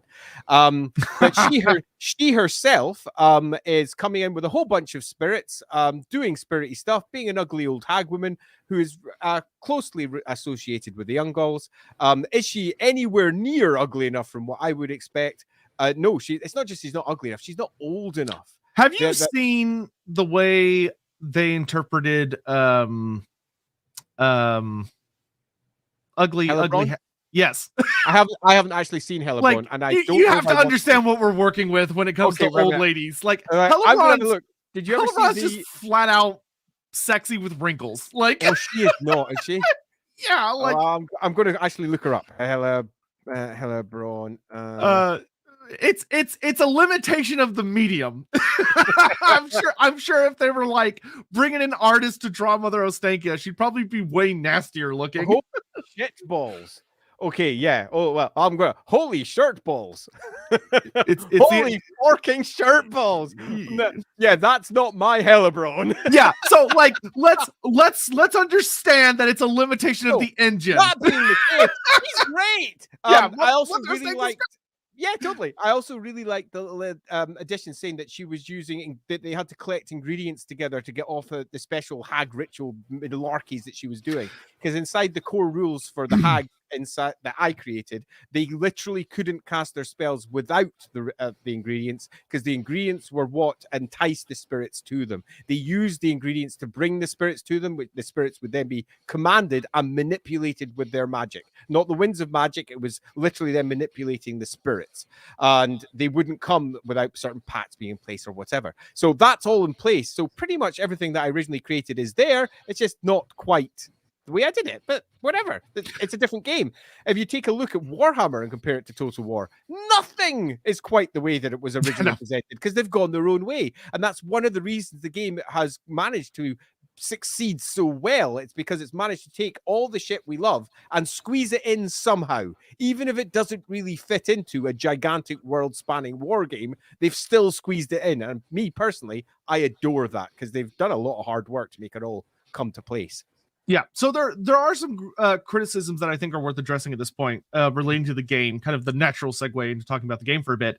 So a lot of people, and this is something that I can go ahead and say that I'm working on a video on because I'm going to be pushing for it, but that's due more to the price discussion than anything else. There's no lore of Hags, Andy. Where's the lore of Hags?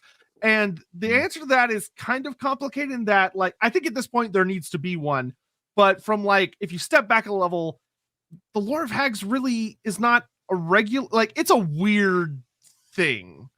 Because it's super easy to translate, though. Here come the spirit. Yes. I agree, but like, I could see why initially they might not have looked at it as, oh, that's something we should do, because it's kind of almost more of a, it tends to not, it doesn't come off as a battle lore a lot of the time. It tends to come off more like subtle little curses and little things that are more, from a roleplay perspective, are significant, but on a battlefield are significantly more subtle. I'm going to address that directly because I think it's a flaw of Warhammer Fantasy Roleplay 2nd edition rather than a flaw of the potential for a lore for Hags. And by that I mean the 2nd edition of the rules was very much pitched at low tier play. They quite clearly stated that things like battle wizards that you'd find in the battlefield, Grail Knights, and the top tier shit literally couldn't be represented by the rules. They couldn't even figure out how to get Grail damsels in because they were too powerful. So the top level hag witches, the lore of hags, so to speak, isn't covered by what's inside the book. The stuff inside the book is the same as the crappy little spells that you get for all of the lores of magic inside the core book. And they might sound like they're doing a bit, here's a fireball running over, but in comparison to the bullshit that you can pull when you're playing a game of Warhammer, as you pull fire down from the sky that kills 150 folks, you don't be doing that too well with the roleplay game in the 2nd edition. The 4th edition, to a degree, started to tackle that, but has not yet nailed it, I think. Yeah. So what I wanted to ask is, if you could choose between like a lore of Hags that would be implemented on a character, so not as like a faction mechanic, but like an individual character mechanic, do you think it'd be more appropriate for it to be more like a selection of abilities that are unleashed and have like little cooldowns and stuff? Or do you think it'd be more appropriate for it to be a lore of magic where you are using from your Winds of Magic pool to unleash spells? Now, I don't think either of those are necessarily ideal. Yeah, I would create a new mechanic, I think. I wouldn't be happy using the lore of the Winds of Magic rule, but I would be happy using a rule that's almost identical to it that says the strength of the local spirits. So what you could do, for example, is your hag character would be far stronger beside the trees, far stronger beside the rivers, far stronger beside, areas that are marked to be high spiritual activity. As you move across an empty area, their winds naturally drop down, for want of a better description. You could easily build it so that the hag has got their own mechanic, but I haven't played the game enough to be able to say this is how to do it. I'm literally making shit up off that actually immediately jumps some interesting ideas into my head of like the game does have some ways to tell when you are standing in terrain. Granted, it's pretty basic because it's like whether you're in a forest or a water feature, but that's still something to work with. It's still a start, isn't it? Yeah. And I think that would be a super fun mechanic because it would immediately change the nature of how those armies start to move around in the battlefield, because the hags themselves would want to skirt certain types of scenery, which might not be strategically to their benefit in terms of where the battlefield it lays out. The hags themselves would have very little power inside cities or sieges, which is, I think, quite fun, but they'd have to pull the spirits out from the trees and then have the spirits go and do all the work. Yeah, I have some ideas.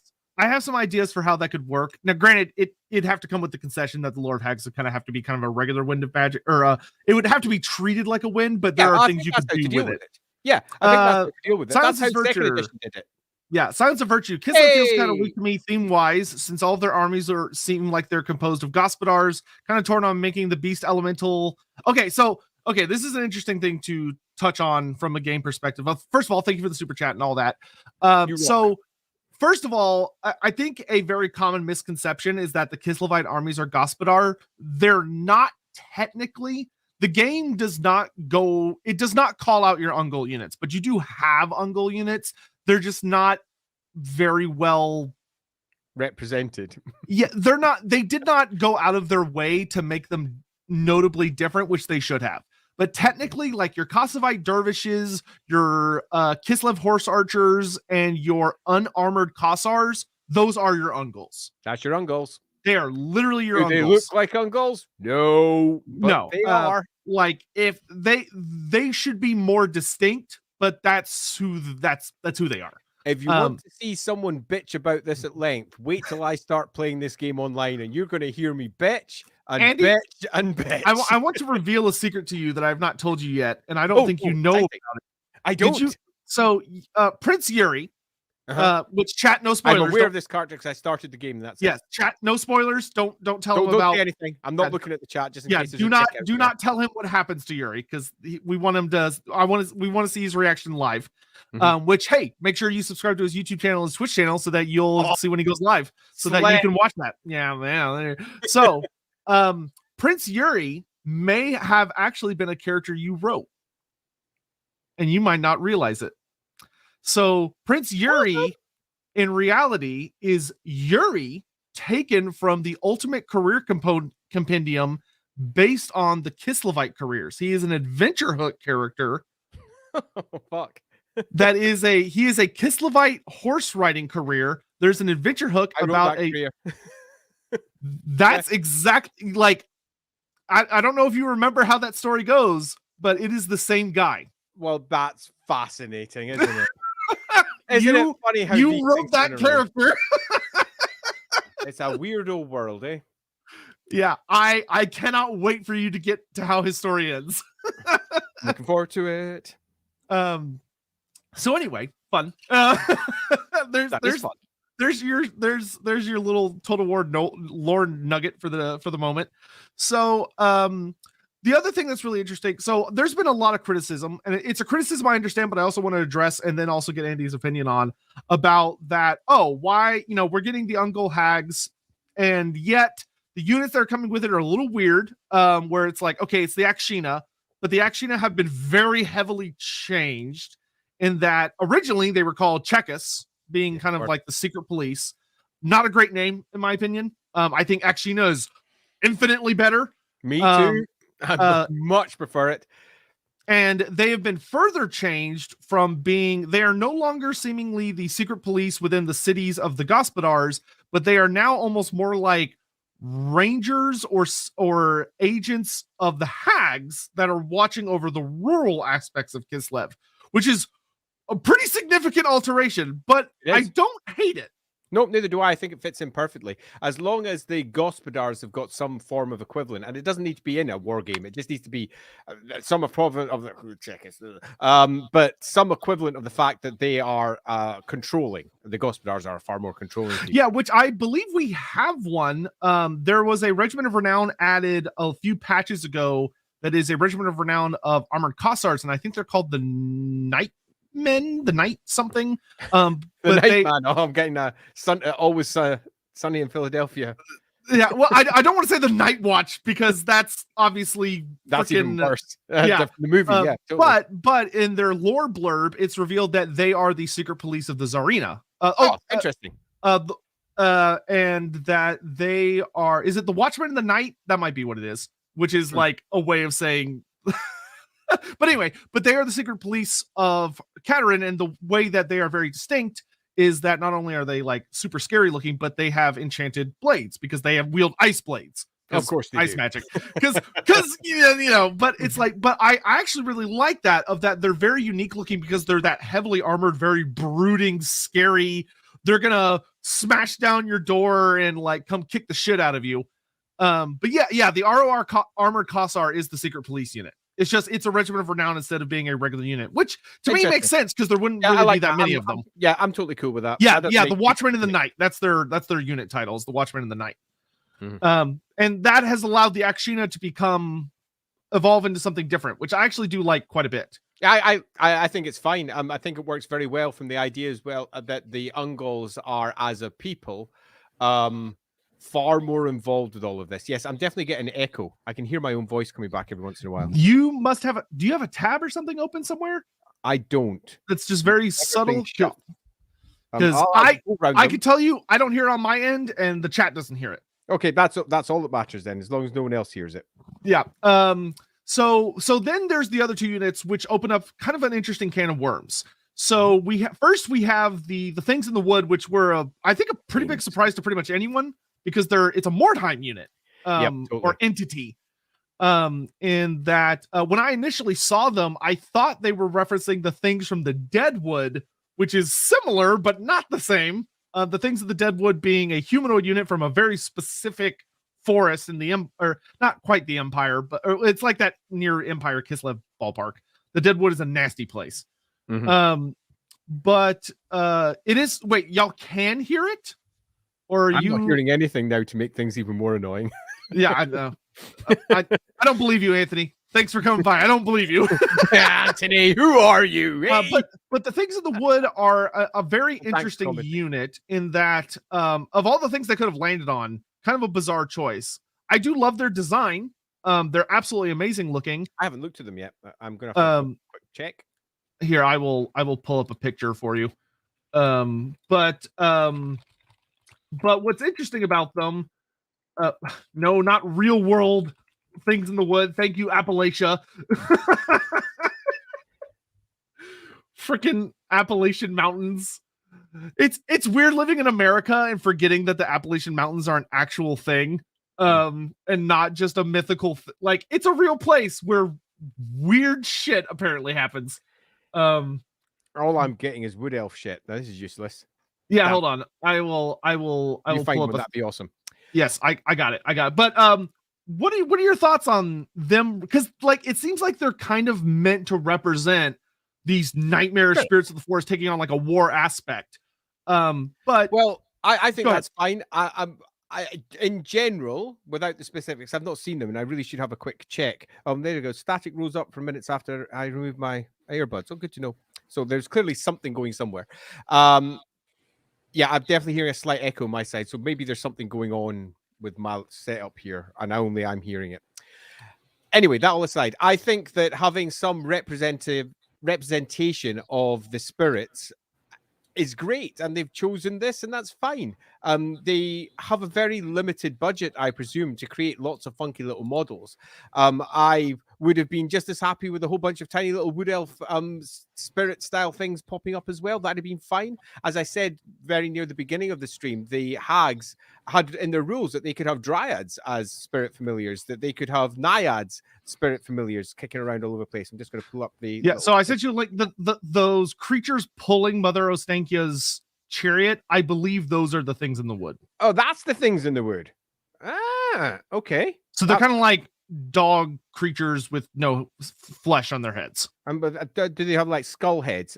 Somewhat similar to. Interesting. So there's a reverb to the Gur sort of looking type thing. Yeah, they when I initially saw them in the trailer, I almost thought they were lesser elementals of Gur. Yeah, that's what I was thinking too. You actually pretty much what I was thinking, because if you take a look at the big elemental that you see afterwards, it's got a very similar style. It's just obviously right up with his horns. Yeah. Which is interesting. Cool I mean, it's got a nice look. It's sort of spirity. Much like you'd expect. All the mischievous angles of spirits disappear when you add the word WAR, and it's all about the Rah! And that's very much I'm cool with that.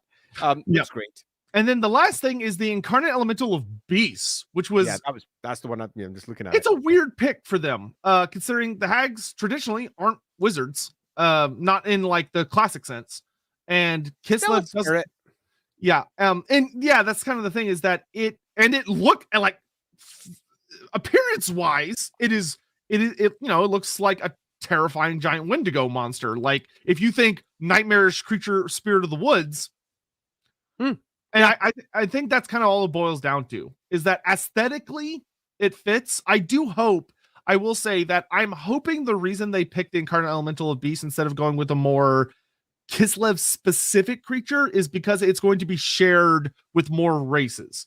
In that, like, I will be pretty disappointed if, like, I feel every single beast wiz caster in the game, if you get them to a high enough level, like level 40 or level 50, should be able to get a summon of the Incarnate Elemental Beast where they just summon on the battlefield for like 30 seconds or whatever? That. Pretty much that. That's what I assume is behind the thinking there, because if you're going to create a model and it's going to be for, well, effectively like maybe a character and that's it, you're going to want to be able to reuse that model again to ensure that the assets aren't a big sink of cost that don't go very far. So yes, that and it makes sense to me. That's why I have no real problems with it. You have to work within the limitations of the game. Yeah, and that's where I was going to go with. I would have loved a very unique Kislevite spirit monster. I would have loved a Leshen or a Frost Fiend. A Frost Fiend would have been fucking awesome. You know, a giant ice bat monster. You know, give me like give me an ice bat the size of a Terrorgeist. Give me that. But there's even stuff in the realms of the Ice Queen book. I don't remember their names off the top of my head because they're not English, so to speak. But there are a couple of creatures talked about who are terrifyingly powerful spirits that are like, they are war monsters. Like you would take an army to go try to fight them and you would lose probably because they're that level of scary. Yeah. But you can't double dip with that. And I think that's kind of what it boils down to, is that you cannot double dip. You can double dip with the Incarnate Elemental Beast, and I think that's the decision why they made the decision they did. Riznia. Okay, I think this is the one I'm thinking about, but I don't want to butcher that. Let's just not try. Yeah, but I believe that is correct. Co-Artificer. I believe that one is mentioned specifically being quite scary. I'm going to take this out from a different perspective, and that's the perspective of, if I was hired to do this, what would I do? Because ultimately that's always a good place to start thinking on it, because then you're suddenly confined by the same restrictions that the company that has hired you have to work within. And if they say, look, we want to add this in, and you're like, yes, I want to add this in, it's awesome, and they say you can't add it in with any new models, any new thing, any of these things, and you're like, oh, but maybe we could do something and then loop it into another one, and then they go, wait a minute, we can reuse the assets, double dip it that way, that makes sense, then we can tie it into another one, and then we can show how we can use it. Oh yeah, that'll work. You can see the negotiation that takes place, because there's only so much money and there's only so much time. Yeah, which those listening, I just want to point this out because it might not be obvious to people that literally every single monster in the DLC is going to double dip. Like the Incarnate Elemental Beast should be available to any faction with a Beast Wizard as a summon, but Kislev is maybe the only ones that get it as like a permanent creature. That way they get a little bit of a unique thing. But like the Mutalith Vortex Beast, that's going to be in the Warriors of Chaos, and it's going to be in Tzeentch. The Cockatrice, that's going to be in the Beastmen, and it's going to be in Tzeentch. Like those creatures are there, and Cathay double dips on its own monster. They used a singular lion design to create a Jade Lion and a Jet Lion. Yeah. So every single monster in the DLC is doing double duty. Yeah. Totally. Which that's I'd just like to quickly bring up a comment because I want to tackle it directly. How much Games Workshop they drag their feet at it. I'd like to say that I've worked with Games Workshop a lot, and that's generally not what they're like. They are as excited as we are about all the cool shit that we can bring to the table. They are as much fans about this stuff as you are, as I am. And when somebody comes to them and says, here's the cool new thing that we'd like to add, their first thought is very rarely, yeah, no. Their first thought is, yeah, does this work? And never does someone in our position try to present them something that isn't already, to its very core, Games Workshop-y. So you tend to find that it's much more a collaboration as the Games Workshop side and the license side work upon building something super awesome. It's very rarely them dragging their feet or saying no. At least that's been my experience. Yeah, as much as I like to dunk on Games Workshop as much as anybody because they do make a lot of stupid decisions. But like when it comes to this thing, it is the person that has to pay for it that is making the shot, who's calling the shots. Yeah, that's who calls them.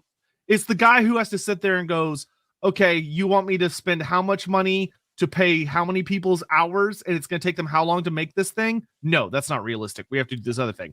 Obviously, just to bounce back on what I say, Games Workshop clearly have last call in this. This is their property, obviously. Yes. But I'm not. I just like to make it clear that Games Workshop are not dicks. They love this shit as much as we do.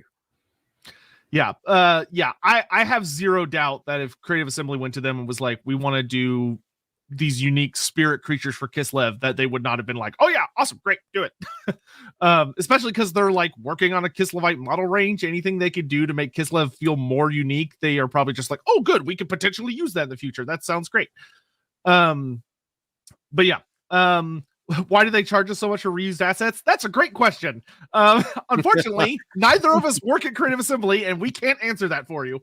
That's why I'm going to be doing a video on that, either coming out tomorrow or the next day, that we're going to be having a discussion about how to justify, how CA could maybe add a couple things to justify that price, because that is, of course, a very big thing in the community right now. But I do want to get back on topic with Hags. So how far? Let's meander away from topic. Yeah. Never. How far do you think Mother Ostenka should go into the Baba Yaga thing? Like, should she have the chicken hut? Should she have the flying mortar and pestle? Should she, like, how far do you think when it comes, this is actually a question I've been wanting to ask you, when it comes to adapting a mythical entity in our world, a lot of people want the Warhammer version to almost be a direct 1-for-1, but I find that tends to be not the best implementations. No, I actively dislike it. And it's not just because it shows a certain dearth of imagination, which I feel that it does, an inability to look at something and be inspired and create something new and fucking awesome. There is no doubt that one of the great strengths of the Warhammer world is that its accessibility comes from the fact that it has lots of real world references. We all know what Cathay is loosely based on. In a similar fashion, we all know what Kislev is loosely based on. But that doesn't mean that we are bound by it, nor does it mean that we have to try and represent it, because often that comes with a host of problematic issues, particularly when you've got, let's really dive into it and say one of the reasons that Games Workshop has not touched Araby is because it's potentially difficult. And it's we all know this, and we all go, we want Araby, we do, and people that are down in real world Middle Eastern countries going, we want Araby too, because they want it. But there's a certain trepidation that comes hand in hand with working with other people's cultures, and it requires a certain level of sensitivity. And the problem with going into a culture that's yours and having no sensitivity and uplifting, it gives you almost this idea that you should go and do that to someone else's too.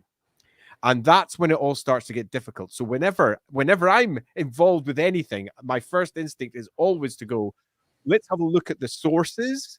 Let's look at it and think about how we can turn them into something Warhammer cool and, most importantly, completely different. I mean, really, how many bizarre Onyx Crowmen do you think you saw running around China? I mean, there wasn't a lot of them, I'm going to say.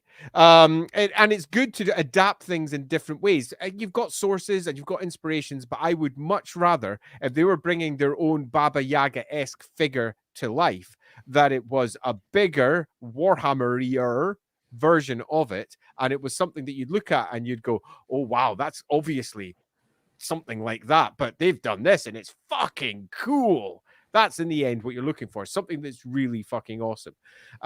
So that would be my preference. My preference would be not to replicate, it would be to be inspired by. Yeah. Yes, the gaggle of Crowmen. Fucking gaggle of Crowmen. Don't get me started on that.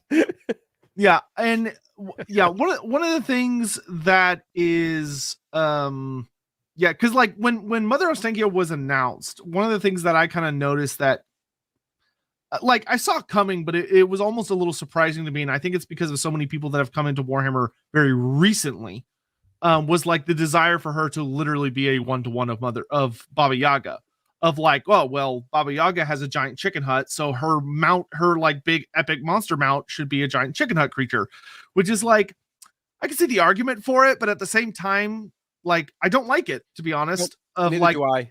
Like even if Mother Ostenkia did have a chicken hut, I don't think she would take it into battle with her. Yeah, of like pushing herself along with a giant mortar and pestle, and oh no. Yeah, it's like her, like you expect this woman to take her magic house that she needs to like brew all her potions and everything, where it's gonna get like attacked by demons and blasted with cannons and shit. That doesn't make any sense to me. That's stupid. Yeah, Like I've seen a lot of bitching about the lack of a chicken hut. I'm gonna be honest. I think the community is completely. I think they've lost the plot. I am happy to be on hut. a completely different page to the rest of the community here. Sometimes it's about serving the game and what's right for it rather than serving and providing fan service, for want of a better description. And in this particular instance, I think that Creative Assembly appear to be going 100% in the correct direction. And that if they were just simply representing Baba Yaga, it would be, I would argue, just dull. It wouldn't be Warhammer. It would just be a fantasy world. I love how everyone seems to have settled on what about a chicken-legged pestle? Now we're technically different. But no, she's got a cherry that apparently sprouts spider legs. I'm totally cool with that. That's cool. I mean, spiders. I mean, sure, why not? Yeah, I imagine she's probably going to have a lot of. They seem to be running with a very strong animal theme for like the spirits. Which sure, spirits are animals, right? Yeah, of like, you know, in the trailer we could see it looks like she's got a lot of units that Drycha has, which are like creature units that do not have riders, which actually, for anyone that doesn't know, is actually a really cool callback to like really old fantasy, like 3rd edition, because you could actually just take a bunch of random critters in your army list back in the day. Do that 4th as well. I want to cook off between Ostankia and Grom. Wow, I feel like regardless of whose you ate, you would die horribly. That is not going to be a Michelin star cook-off. Grom. Don't think of Grom as much of a cook. No, I don't think you've played his DLC. He has a cooking mechanic, and it's hilarious. He does not, does he? He does. It's so funny. It is one of the most overpowered mechanics in the game. I shit you not. I'm looking forward to playing it. He's not the one cooking. It's more implied like his shamans, but it's Grom's cauldron mechanic. And every time you cook a meal, the voice actor for Grom, it just has Grom doing stuff in the background. He's like, that's not like, he just makes goofy comments depending on what you cook. It's fucking hilarious. Because Grom's a big boy and he's got to eat.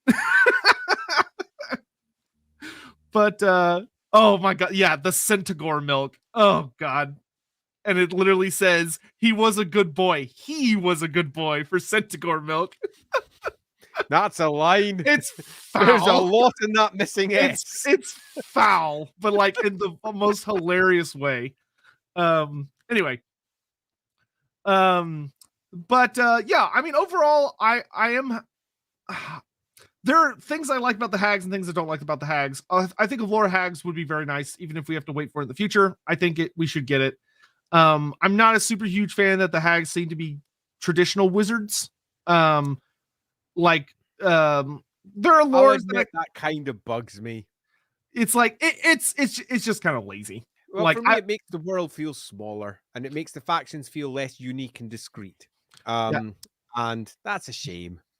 It feels more like a how do we add power to this faction and less of a how do we interpret this faction. Yeah, which is unfortunate. It is, and it sort of undermines one of the core points for the Hags, and that was that they represented something that wasn't using chaos to fight chaos, which is pretty much what every other wizard was doing. They had taken a different route, and they had not fallen, so to speak. They'd done the opposite, but the cost that they had taken, instead of the risk to their soul, was completely different. It was a risk to their living lives. They become old and horrible, and their families shun them because they aren't what they once were, and they become repulsive to look at. They age, and their bones pop, and they get all crooked and bent, and you know, it's not the best life, but that's the cost that they have chosen to take on so that they can wage their fight. Yep. All right. So, also, yeah. Okay. So a couple of little things came through on Twitch. So sorry, we got a Twitch tip, which thank you, Creo. I just saw now. Thank you very much. I hope you're still here. He says, I consider Kislev the weakest part of Shadows of Change. My counter to that would be we haven't seen it yet. Let's wait to see what we're dealing with first. But it says Drycha came free and represented better interfaction politics than Mother Ostankia. Ostankia will probably have Gospodars making 90% of her rank and file in generals. What are my thoughts on this? Okay, so I need to wait and see what her campaign mechanics are. I need to wait and see like what she actually does, how does she interact with the rest of the Kislevite units. I do deeply, deeply, deeply agree that the lack of a Hag Mother Lord is extremely disappointing. The fact that I'm going to be playing Mother Ostenka, my only choice for lords to lead my armies is boyars or ice witches, feels bad, man. Harsh. Like that was a huge oversight on CA's part. And that's something I'm going to be talking about a lot. So that particular part I hate a lot. I don't really have a comment for the rest of it yet. And I also don't think comparing her to Drycha is really fair. Because Drycha is a free LC character who did not bring anything genuinely new with her. She kind of cannibalized a bunch of units that were already there. Like she took forest spirits and made them purple colored. And was like, look, that with your Hags as well, though, couldn't you? Yeah, like, and yes, they could have, and they might have, though. We don't know. We haven't seen the actual campaign yet. Fair. You haven't seen it yet. So that's the thing, is like, don't get me wrong, I am going to absolutely drop the proverbial hammer on it if it's trash, but I don't know if it's trash yet. There's a lot of people, I think, having very strong reactions to Shadows of Change, and at the end of the day, we just don't have all the information yet. It's true, and plus, you got to remember, if you see something you don't like, it's very easy to start looking for further flaws. It's what you do. People can't help themselves. You see something, and you're like, well, this is shit, which means I'm going to now look at it, rake over it, and find it all to be shit. And I think that Sotek here has got, I would argue, a very balanced view, which is, yes, it does look like it might be poor, but let's wait to find out if it's actually the case, because you might be surprised. All right, so I think we're going to go ahead. Just got a new YouTubey one in. Oh, ping, ping, ping, ping, ping. Oh, yeah. Hey, Raw Cauliflower.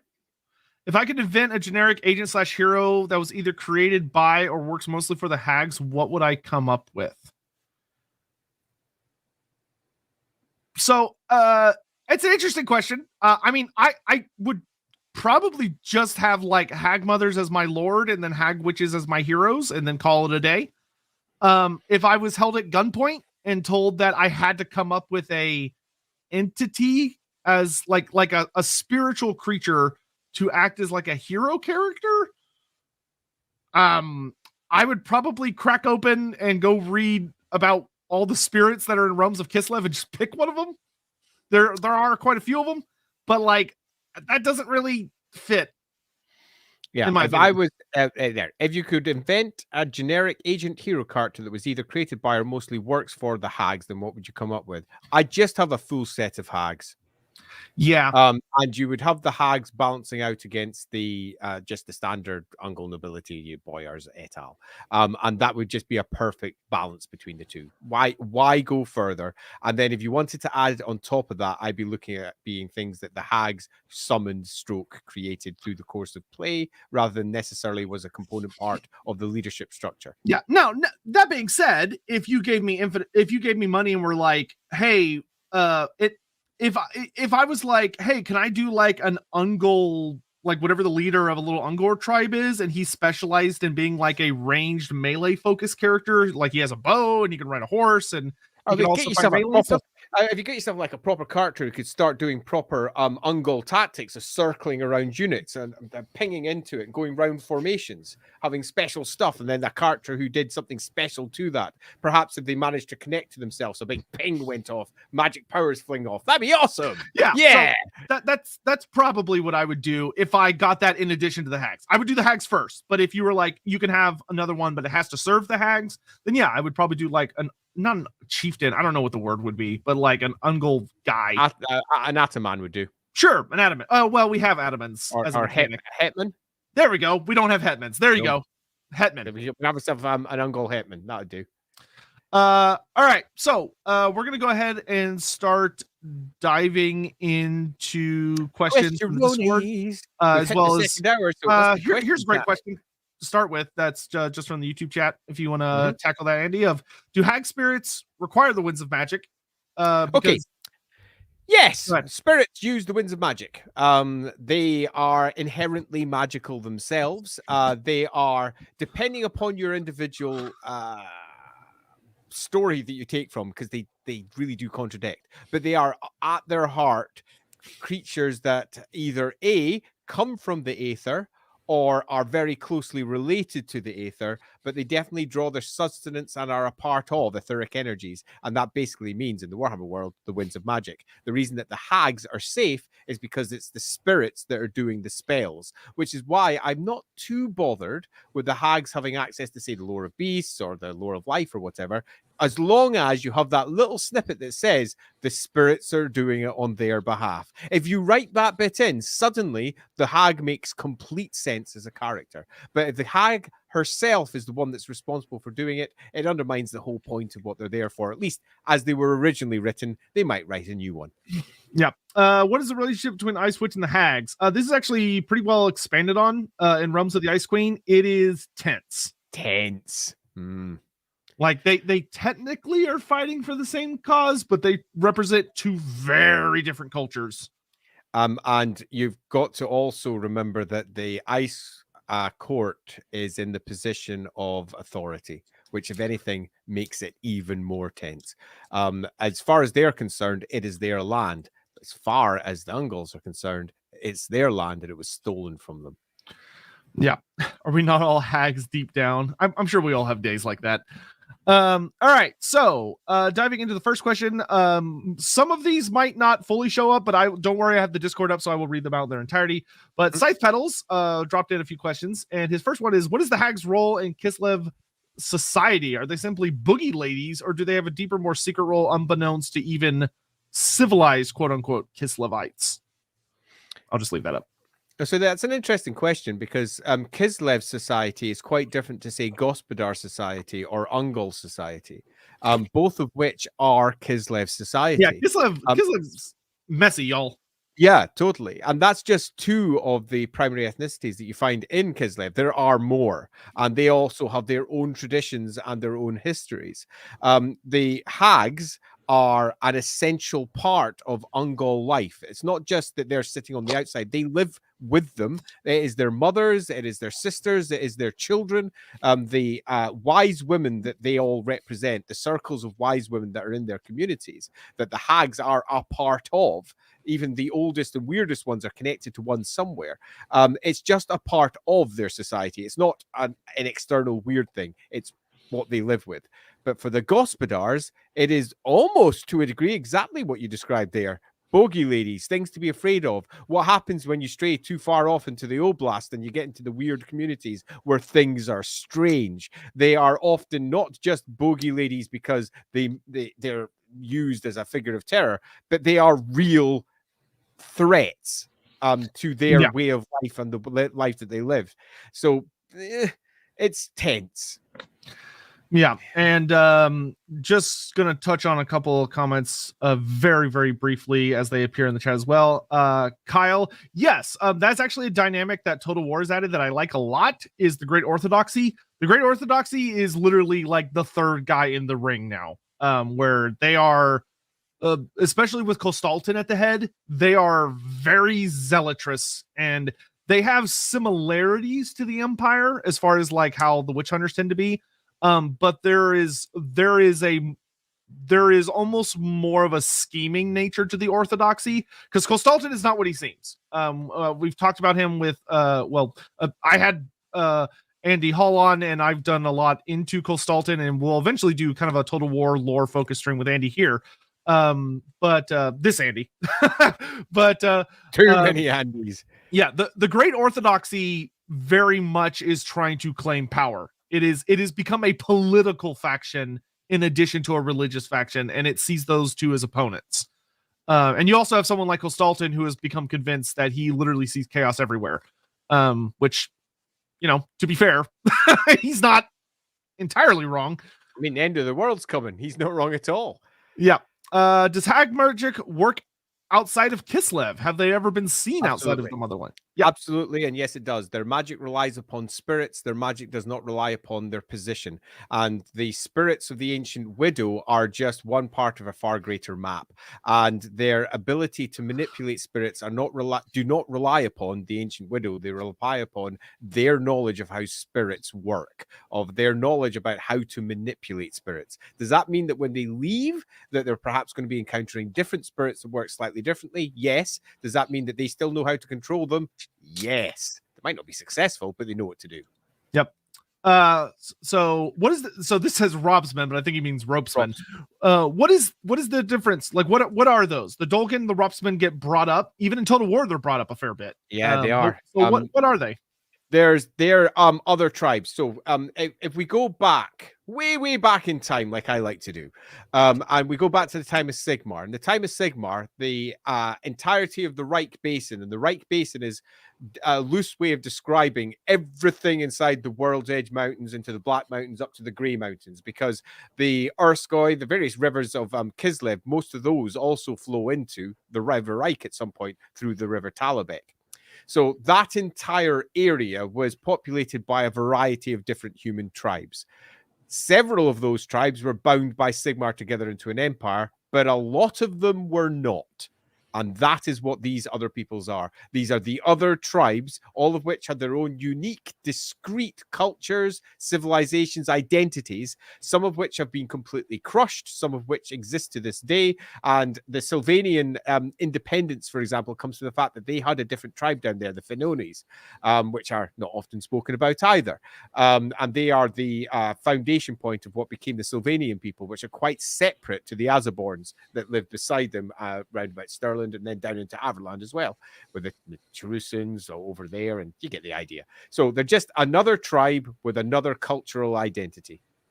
Yeah, so I've seen this question show up in a lot of different ways, which I will take a whack at before Andy does, because I think there's some interesting stuff there of Munamim, which Andy, I don't know if you've read Munamim, but nope, she is... I have not.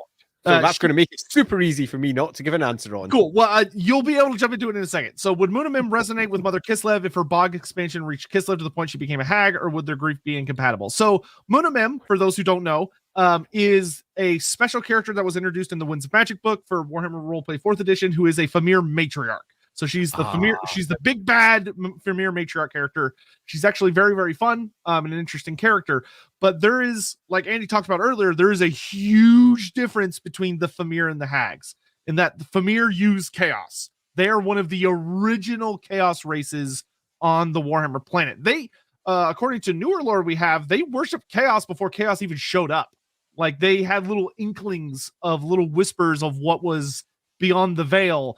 And they were one of the first favored races that fell out of favor and were replaced by humanity, which is why the Famir really hate humanity in a lot of ways. They're very they have a lot in common with the Beastmen, though they're very different, because the Famir are technically civilization builders, which, as Beastmen seem to get really uppity about that. But I would say I could understand people thinking that there's a similarity there, in that the Famir do use demons. They do use like bog spirits or marsh creatures, fen beasts, though fen beasts are more like automatons. They're not really spirits. They're more magical constructs that are they're not like dryads. It's more of, you're using magic to give shape to a creature that does not usually have its own sentience. It's like a golem. Whereas the Hags are working with non-chaos spirits. That is the big, like, Hags are working with spirits, Famir are working with demons. But there are some really interesting similarities between the two. Seems fair. I shan't comment. Haven't read that bit. That was easy. But I would like your comment on Famir versus Hags. Right, yeah. So they're a completely different kettle of fish. The Famir have gone through various iterations of their background, some of which are really unfortunate, to the point that I almost decided to nix them entirely for 4th edition Fantasy Roleplay. Because I'm glad y'all just fixed them instead. Yeah, indeed. They got run with instead. There's still a part of me that wishes I hadn't. Because I once received an email from someone who said, I really wished you hadn't, and I was like, well, yeah. It was a pretty sad email, and their reasons were very good. And I was like, yeah, I get what you're meaning. I now feel really bad. But nevertheless, that aside, because it was a moment where it made me realize that perhaps I should get over things that I like and just accept that some things aren't acceptable. And that aside, they've gone through various iterations, and some iterations, they were once human. In other iterations, they were Skaven. In other iterations, Marienburg and the entire Cursed Marshes, the fact it's the Cursed Marshes is because of the Fimmer. They had a huge civilization there that collapsed near the beginning of, let's say, things. So they are an interesting species, let's say that, and they are very now closely related to chaos, which is a bit of a shame given where they were originally coming from with their Celtic mythology, with the Fomorians, which is what they were loosely based on. And they were originally created, I've spoken to their creators more than once. I have the original Fimmer art sitting behind me, for example. Yes, you do. That's the very first image that was ever created for Fimmer to try and conceptualize them. That's the original piece. They've gone through so many changes, often because they've been attempted to try and fix what came before, that it's difficult to pin down any one as any definite thing, because the war game itself has never picked it up and said, this is what they are now. So every version we have is just an iteration that has yet to be properly calcified. So with that all said, and with that awareness in place, I think that the Hags would do absolutely everything in their power to annihilate them. Yeah. And yeah, I would 100% agree. And annihilate them. Yeah, and for those that are curious about like Total War Premiere, and you're kind of like, ooh, where do they come from in that case? The Total War Premiere, the version we have of them now are ripped right out of the Monstrous Arcanum and the Storm of Magic book. It is the most recent interpretation, and they removed a lot from the Premiere. Almost everything. There was a lot kind of, to not necessarily dance around it, but there was a lot of like unfortunate sexual themes to the Fimir about like how they procreated involving unwilling humans that got and it was like overtly graphic back in the day.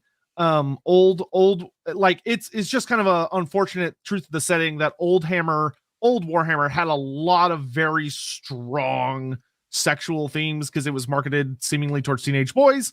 And they went in some weird directions with it. A lot, like if you read some of the old Dark Elf books and stuff, there are some things that nowadays you might go, whoa, that's a lot. And a lot of those have been removed in the modern setting and heavily cleaned up because we just didn't need to go there. And so the Fimir got almost completely rebranded.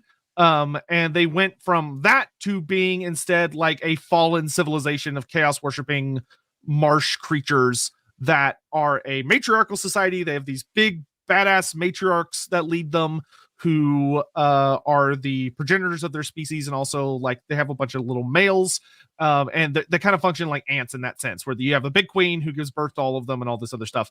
And instead they just sacrifice humans for magic and power now, which is much more normal for a fantasy setting. Like that's fine. They got rid of a lot of the other stuff, which I think is good.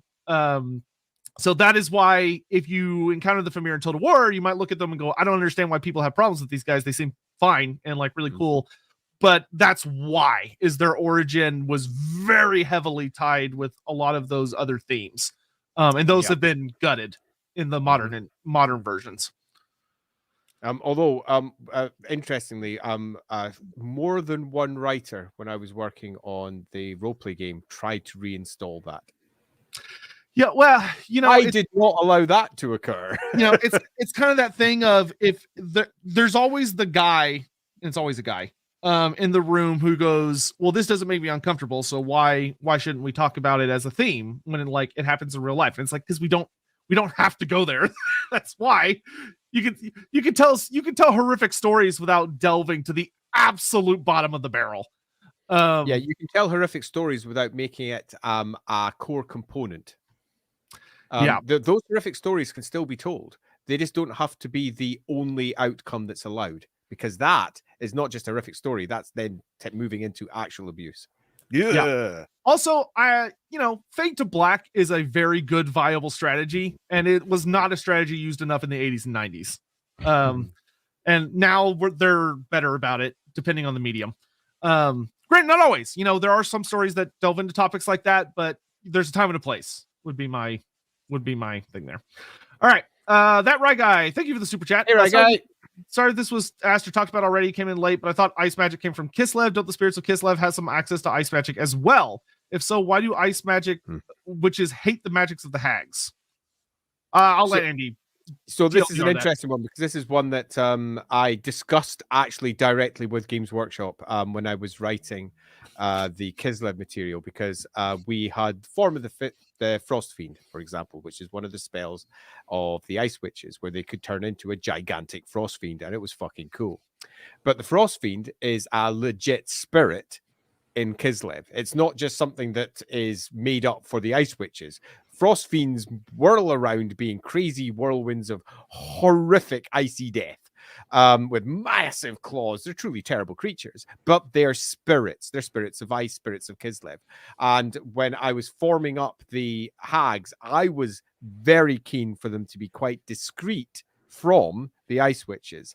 But I was aware that the existing background said it was a spirit, and if we had this particular issue, that there may be a bridge there. So I said, I want to separate them. I want to do it for this reason, to make sure that they're discreet. And my justification for it at that point was that the ice, let's see, how can I say this without necessarily stating where we were going there? That the ice magic source was definitely, and the spirits therein was definitely separate to the Ancient Widow and the spirits that they were working with, and that there was two separate factions working there. Now, were they necessarily two components of the same thing? That Holy Trinity we mentioned very early in the stream? Possibly. But the justification was that they were discreet. Different type of spirit.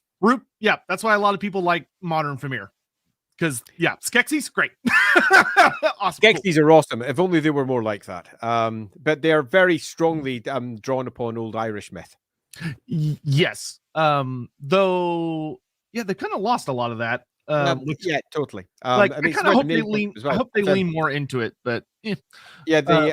As just a small aside, the reason that they got rid of them was there was only one. The models were made of metal and they required monster bases, so they were expensive. So in terms of collecting the army, it cost too much. Nobody bought the army, so they got dumped. Man, if only they had waited for their moment. Yeah, if only they'd made the models slightly smaller, we would probably still have them today. Yeah. Though I keep expecting them to return for AOS or something. Like they've been lurking in the background forever. Anyway, moving on with questions from the Discord. Oh, banners. That's where I need to go. Do the Hags worship and acknowledge the Kislevite deities? This is actually a really interesting question because a lot of people may not know the Ungol's, their gods were already there. Like Urson, Dawes. Actually, I don't know if all four of them, right. But technically there's 5. There's more than 5. There's like about 50. Sorry, there's the ones. There's the 3 biggies, and then there's the 2 not as biggies, and then there's all the other ones. Indeed, and the answer is stop thinking that they worship gods. Number 1. Because they kind of don't. They're a polytheistic society. They worship all the gods. It's written directly in about the Ungol's, for example. They're Atmans, the people who are, let's say, the oldest member of the community. The village elder is responsible for speaking to the gods on behalf of the entire community when things are going wrong. If a harvest goes wrong, if they need more fish, if something goes wrong, they will immediately try to communicate with and deal with that god and ask why it's all gone wrong. They'll be making offerings. They'll be doing things to try and appease the god. The gods are not necessarily worshipped. They're mostly appeased. They're called upon in times of need. And it's not so much that, oh, this is a community that worships Daz. It's all of them. All of the gods, every single time, for every member of the community. It's a polytheistic society, not a monotheistic society. So get that into your head, and hopefully that will answer it almost by default. So the answer is yes to all of it. Yeah. And yeah, the Hags, very involved. Like, they're gods too. A lot of people think that there is a definitive split between religion and magic in Warhammer, and that's not true. It isn't a lot. It does come up a lot, but like a lot of the colleges of magic, certain colleges are very heavily associated with certain gods. Of like the Amethyst College and Moor Cult, they are very bro. Yeah, I wouldn't say they're very bro. I'd say that they're more in the same area. Well, to my understanding, it's like it's considered like not kosher to not be involved with the Cult of Moor as an Amethyst wizard because people start to get suspicious. of like, even so far as what's her face from Tarmacon is like, she refuses to work with Amethyst College, but she works really in tandem with the Cult of Mor. Yeah. Individuals in that regard, yeah.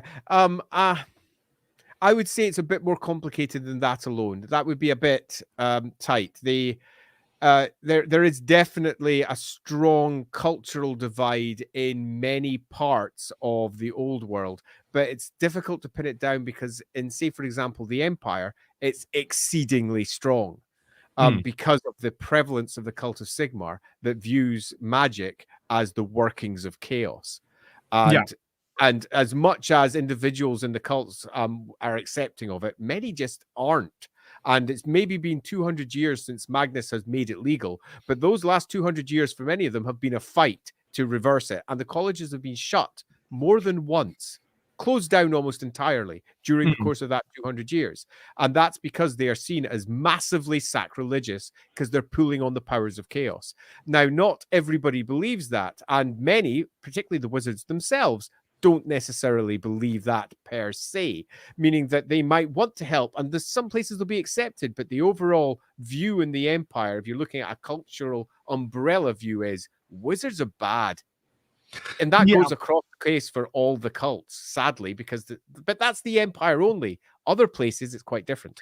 You know, I almost think it, and when I've read it, especially like in the Empire Army book and stuff. By the way, I hate you for this comment, Crescent. Seriously. But one of the things I guess a better way to put it, I think I put it wrong. I think a better way to put it is there seem to be some colleges of magic that I wouldn't necessarily say they almost use the faith as a shield, but they almost kind of have it as a validation of their existence because of certain, like, either they have very similar aims or they have very similar opponents. Yeah, I think that's correct. And you've got to remember that the wizards, it's really easy to forget that they also live in a polytheistic society. They have been raised in a society where all of these gods are real, a part of their lives, a part of their culture.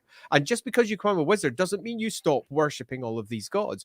Now, again, I used the word worship incorrectly, as I did previously. I've just fallen into the own trap that I said others shouldn't do. But they will be looking to appeal to those gods under certain circumstances. Just because they're wizards doesn't mean that comes to an end. And they're going to be looking to get help from those that are similar to them. The reasons that the Amethyst College and the Cult of Mor are so close is because they are so close, but that doesn't mean that one doesn't think that the other is wrong in a great deal many things as an overall institution. Because there are certain college or winds of magic, or well, from an Empire perspective, you know, it's like the Morites and the Amethyst College tend to be very heavily aligned. The Jade College and like Ryan's tend to be heavily aligned, but like, you know, it's like the Fire College very rarely seems to be aligned with any of the cults. I mean, the one that probably would be burn inside of Sigmar. That's still not happening. But anyway, so the Grays with Marina sort of does this. Yes. Yep. So, but yes, Hags. I would say the Hags do have a good, like the Hags were there first, as were the Kislevite gods. But something that Andy was talking about earlier that is really interesting, though, is that Total War lore is moving the setting forward in the sense that there is now a schism happening because of Kostalton and the Great Orthodoxy, which was not what it was supposed to be. Like when Boris Ursus created it, he created it under the guise of Chaos was using the cults as a way to kind of weave its way into a lot of groups. So Boris thought, well, if we standardize the cults, if we make it where they have written down teachings and they're all doing the same stuff and it's not different from village to village to village, then it'll be much harder for the chaos cultists to sneak their way in while pretending to be parts of our cults. But when Boris died and the orthodoxy was kind of left on its own and Katerin took over, the orthodoxy looked over and went, oh, we like all this power we have now. By standardizing, we can wield a lot of authority because now we say what's right, we say what's wrong. And they started turning their attention to all of these other groups in Kislev and going, no, we don't like that because either A, we don't understand it, or B, we don't control it. And ultimately it'll be control as well. That's the big one. Yeah. And so there's a very interesting thing of there is all these gods, but if they don't kind of kowtow to the Great Orthodoxy, or the Great Orthodoxy either doesn't feel like they can control them or manipulate them, they're going to try stomping them out. And like that would potentially lead, like, I almost kind of wish the Great Orthodoxy had happened a generation earlier so we could see more of the fallout. Yeah, because like, I agree, because there's not enough time, because the world comes to an end. Yeah, I wish it had been something that Tsar Alexei had done after the Great War against Kislev. That would have been a really good time to come up with that. Unfortunately, we have it with Tsar Boris, which does make Tsar Boris even cooler than he already was. But yeah, it would lead to some really interesting schisms. Yeah, and I agree completely. I think that it's a fascinating direction, and I kind of wish it had been brought in 200 years earlier, because that would have brought it would have, to a degree, also justified the weird way that whenever Kislev is brought up with its religion, which it has been in multiple cases, it's always been loosely and ill-defined. And it would have been nice to see how the religious aspects have been controlled and manipulated by what is effectively Kislev's version of the cult of Sigmar. Yeah, which if y'all haven't already, I'll have to do like a video dedicated to it at some point, or maybe we can even talk with any law about it, just about how he feels about certain ideas and stuff. But some of the ideas they're running with in the background that you can see hidden throughout Total War, as well as conversations about some of the writings they've been doing, is that like they're not everyone in the cults is going along with Kostaltin and his consolidation.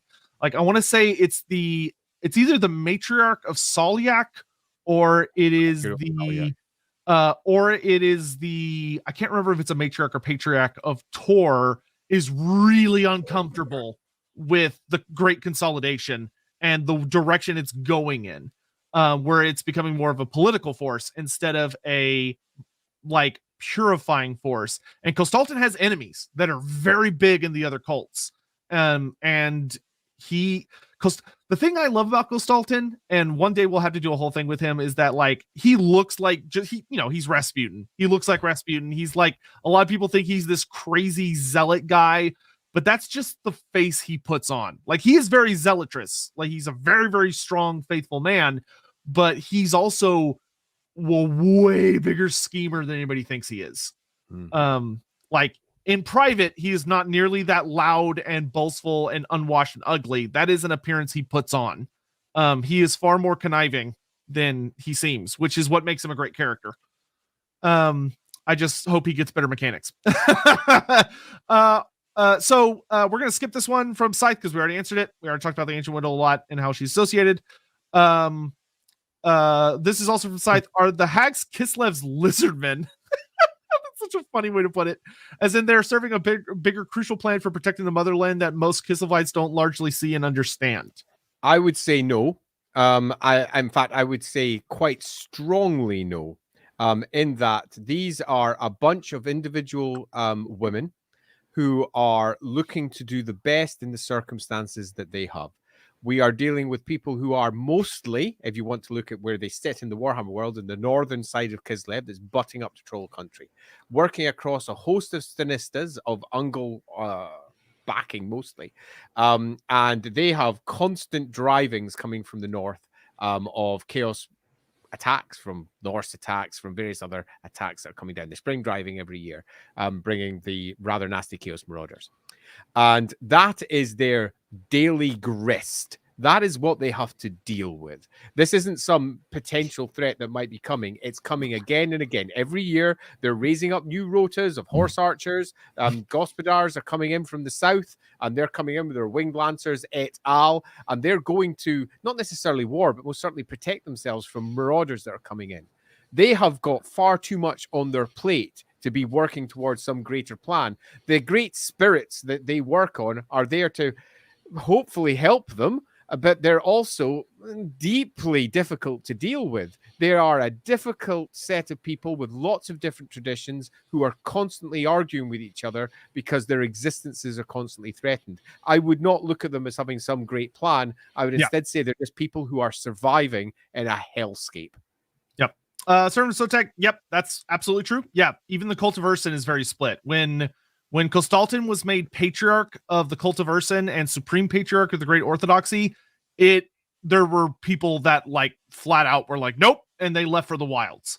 But granted, the Cult of Urson is actually very vulnerable because it's kind of a baby right now. Because It kind of is. Yeah, it was functionally dead for a while until Tsar Boris was the first priest of Ursun in like what 100 years, 200 years. I think it's 100. But Fallen like by the wayside, and the lore that they picked up on, it largely fell by the wayside because the ice witches, if you go back to the intentions before we arrived where Total War took it from, but the ice witches had manipulated themselves into positions of absolute power across all of Kislev, and a part of that proposition for them was wiping out alternatives to their power bases, and that included the cult of Ursun. The reason that the cult of Ursun died was almost certainly the good old Sisterhood of Ice. Yeah, I don't think they were thrilled about what Boris did, but it adds a lot of extra spice for It's brilliant. Sultan. Yeah, and it adds a lot of spice to Boris as well, because he comes along and he's the Tsar. What the fuck can they do? I still that is it is the most hilarious story that he just. I'm sure it wasn't this, but the way it's written, it almost seems like he just woke up one day and was like, "I'm gonna go fight a bear." And he just got my bear. He's like, "I'm gonna go become a priest of Ursun. I'll be right back." And I've come back home. Oh, my bear. And Vorn, yes, the short story about Kostaltin does end with him realizing that he's been manipulated in a sense, because he accuses. He hates Katerin. He hates Katerin a lot. And it's because he sees her as a puppet of the Ice Court. He doesn't he understands that she's Tsar Boris's daughter, but as far as he's concerned, she's a witch and she is a pawn of horrible things. And so he kind of becomes convinced that it's worth any lengths in order to expose her corruption. And by doing that, he ends up killing some people he probably shouldn't have killed. And that is what causes him to flee to Castle Alexandrov. Is he pulls away because he realizes that the political situation of the cult is threatened, and he needs to pull back and consolidate his power, so that he does it right, so to speak. But I think it's not so much about that he thought that going after Katerin was wrong. I think he became more certain of the position that he could not just murder Katerin. He needed to be more subtle about it. He needed to strip her from power, not murder her in cold blood in the capital. Chicken-legged huts, do they exist in the lore? I've never seen them, but that doesn't mean they're not there. If you want them to be there, they're probably there. That being said, I could absolutely see the idea that if there is a hag that has a stationary hut and she needs to move for some reason, that there is a spirit she can call upon that literally picks up her house and moves it. Damn fucking straight. And I could definitely see how that could be. And in fact, I as much as I was flippantly going fuck off, quite literally, flippantly, I almost certainly would write it in if I was doing something, but I wouldn't write it as a chicken-legged hut. I'd be writing it in some other fashion, and spirits are the way forward. Yeah. Has it happened? Probably. Is it something that you would see on the battlefield? Probably not. And then your next question is the lore of Hags a practical battle lore? We already talked about this. Not really, but in Total War, it probably would be. But that's a limitation of Total War. But that being said, Hags would be absolutely fucking terrifying to fight. And I think there's no reason extremely deadly. Yeah, no reason it couldn't be. It'd be an easy thing to do. If it would not. If you were fighting against them and you understood how magic worked, it would not look like a battle lore. It would be more really weird. Yeah, it would be her calling upon spirits that you probably couldn't see to interact with the real world, and it would probably be scary as fuck. And you'd be dealing with a lot of your dispels, so to speak, would be working against the spirits themselves, not the hags. That are doing things on the hag's behalf. It's all very complicated and different. It would actually be a lot of fun from a role play or storytelling perspective, because a lot of the usual ways to stop a witch or a wizard would not work on the hag. Superb. And that's the fun things about the roleplay game, is showing how you can do things differently and diving into those details. Levels of fun. Yep. Anything interesting / unique about Mother Ostankia? So something I can tell you about her, because she's brand new, but things that I can tell you about her is that from the trailer that's very well written is that Mother Ostankia appears to be extremely old. I don't know if I'd go so far as to say she's the original hag, but she's probably probably the oldest one that's around. because she seems to have utterly sacrificed her humanity to become what she is. And if you watch the trailer, you'll note that if it can be, it's a little subtle, so you might not catch it. But what happens in the trailer is that the changeling turns into an ice witch to burn down, as goofy as that is, a sacred site to the spirits in Kislev. He corrupts it. And the Akshina see it, and the Akshina do not understand what's going on. They are not wizards. They have to interpret the situation. So they go to Mother Ostenkia and they tell her, hey, we saw an ice witch destroying a sacred grove. And if you watch, you can actually see her expression go like from listening to concerned to fucking pissed. And then she follows the changeling who is in that form back to a city, and she fucking obliterates it because they violated the pact with the spirits and they are a risk to Kislev itself. Which shows that she is extremely powerful, and also she does not fuck around. There is no mercy from Mother Ostenkia. And also extremely easy to manipulate. Yeah.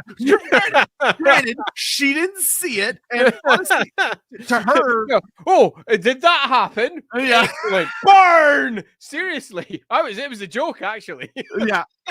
I would not be surprised if Mother Ostenkia is probably such a not fan of what Kislev has become.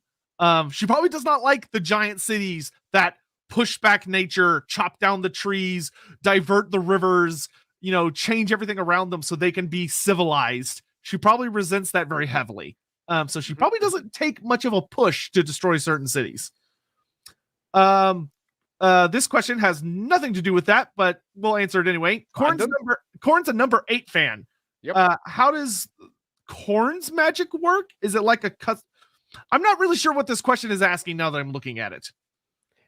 That's certainly a lot of words. Yeah. I would suggest if you've got something you specifically want to know, try again. Because it's difficult to determine whether you're asking how does Korn magic work. Oh, no. Sorry. I just realized Korn's number 8 fan is the person. Okay. Sorry. I was so confused. More sense. Yeah. So his question is, you need a colon or something in there. Yes, I should have had a dash. How does the Hags magic work? Is it like a custom mesh of the other winds? We've already talked about this. We've talked about spirits. Yeah. Spirits. I was like, what the hell is this saying? Jake asks, are the Hags freaks in the sheets? Well, interestingly, one of their spells is an ability to make themselves look like they're beautiful and young. It's one of the classic fairy tales of someone popping into the forest and being attracted off so that they can have children. And it's a very sad tale. And the answer is probably as much as anyone can be. Yep. They're still human, at least for the most part. Yes. Servitor, what is the Hag's hair routine like? Lonely. I imagine it's coming out. Yeah, probably not great. Yeah. Probably not great. As I recall from the Hag marks, it's a wee while since I wrote those. Whenever Hags screwed up their castings, the spirits would ravage them. And things would go very bad, and they picked up marks as in they aged and they aged and they aged as the spirits ravaged them. And one of them is, as I recall, their hair eventually just completely falls out in horrible patches and clumps. Yeah, they probably have some hair, but it's probably very patchy and awful. Yeah, just poor. And I mean, just think what happens to people's hair when they get really, really old. It becomes like really lanky and kind of lifeless, and it's hard to work with and stuff. You start going bald in places, and the Blood God Scourge are the things that occasionally go in or out of the woods connected to the Hags. Traditionally they were not, but they are a suitable stand-in for we need to make battle units out of spirits. I think that pretty much any existing spirit unit will be more than usable by the Hags should they decide to do so.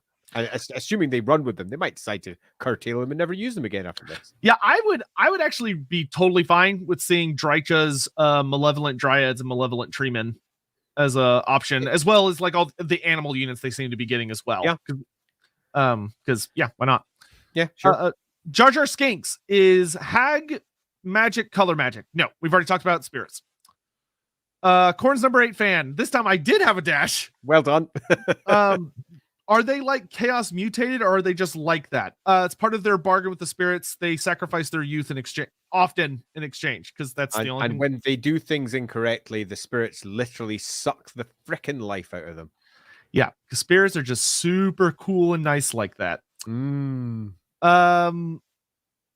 Is the changeling that good at transforming into others that even those magically gifted could not tell? Yes. So well, the answer depends. is yes. Yeah. And the reason I say yes for this one in particular is the changeling's good enough to fool the gods themselves. But if I was going to be really, say for example, if I was going to look for the loophole in the bargain, that little thing that says there is someone who could do it, I would probably choose a hag, because the hags are the ones that have been trained and excel most in the sight. They're the ones that deal with and can look directly into the spirit realm. So of any of them, possibly the ones that can detect chaos more than anyone else, arguably in the known world, maybe the hags could catch them. Yeah, but probably honestly, the trailer probably played its cards better than it meant to by having Mother Ostankia not the one that saw the changeling, but the Akshina. Pretty cool. Whereas Yuan Bo does see the changeling, and he doesn't realize it's the changeling as the Onyx Crowman. For quite some time, yeah, totally. Yeah, well, in the short story as well. Yeah, he doesn't realize it until the changeling makes a mistake. I've now read it, by the way. Yeah, oh yes, Andy did finally read it. Gaggle. Yep. Fucking gaggle. Godzilla 2021. Did I see the new Quaddle mod? Yes, it's amazing. Oh my god, Andy, you've never heard my. So we don't have time for it.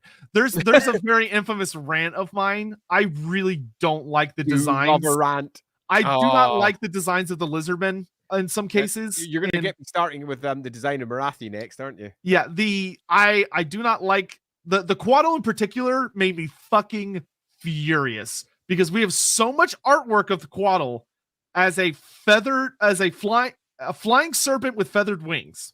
Makes sense. And instead, they gave it a bird beak because there was a White Dwarf article where a Games Workshop employee made a model of a Quaddle for tabletop, and he used the old Chaos Dragon sculpt, which had kind of beaky mouths because they had really pointy mouths. Yep, I know. And because of that, he painted the mouth yellow like a beak.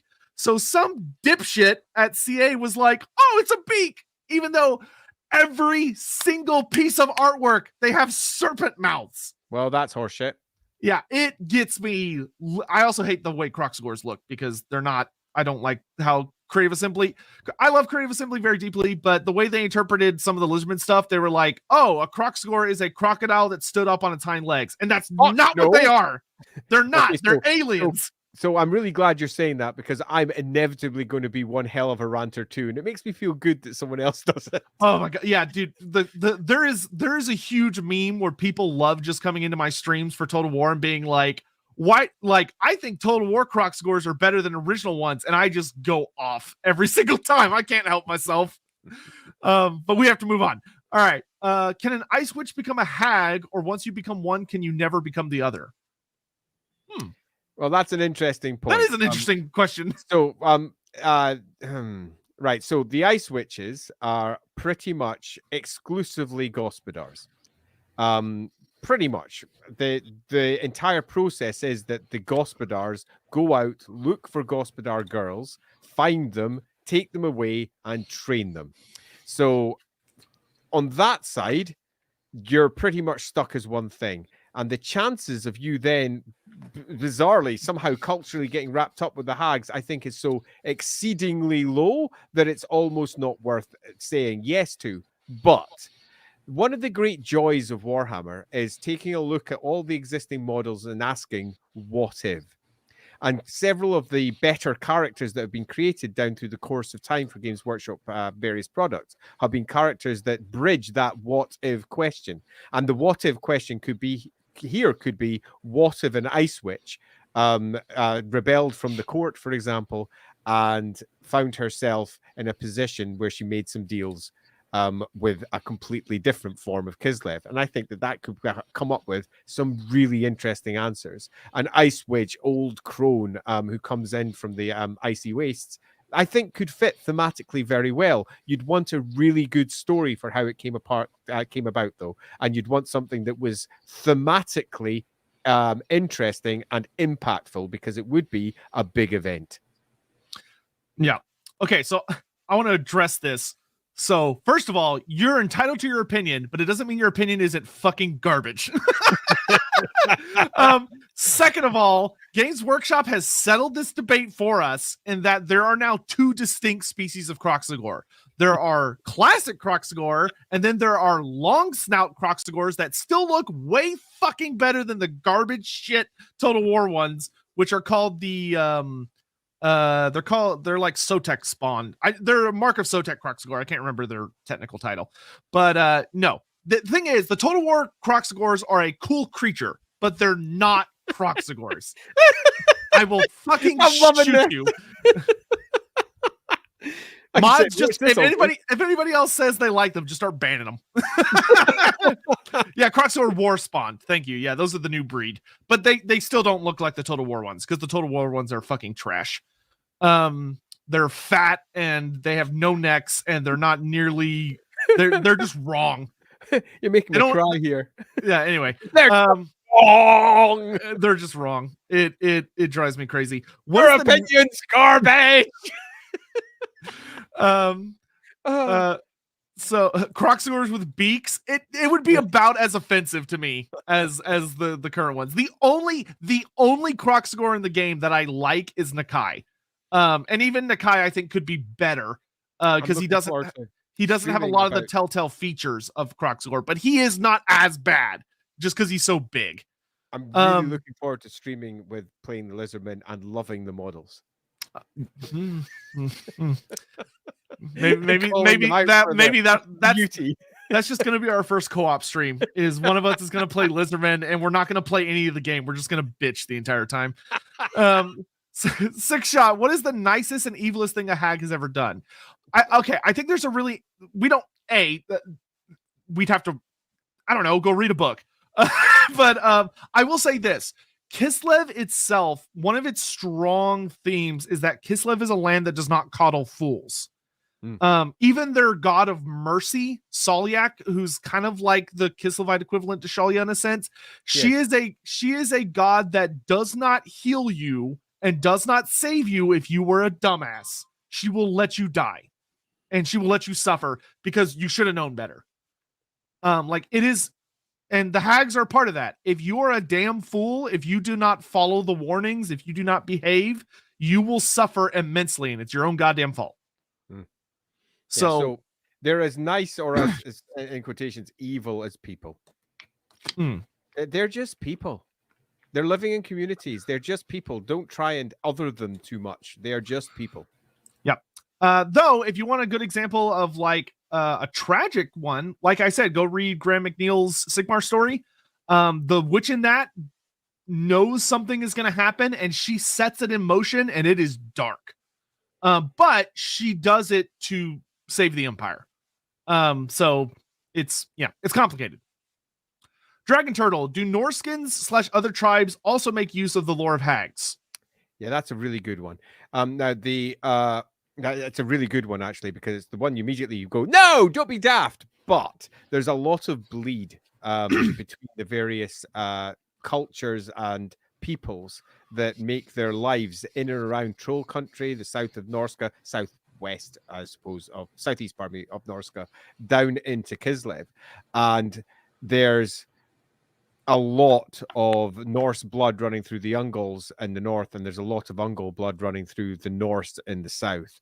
And I think the answer to that is almost certainly not openly, but there's probably a few around kicking about here or there, particularly given that several of the hags will have moved north for one reason or another to try and disrupt the potential of threats coming from the north, particularly if they themselves have begun to mutate. There's one thing that's brought up a couple of times in the realm of the Ice Queen, is that several of the that they deal with mutation. They know that mutants occur.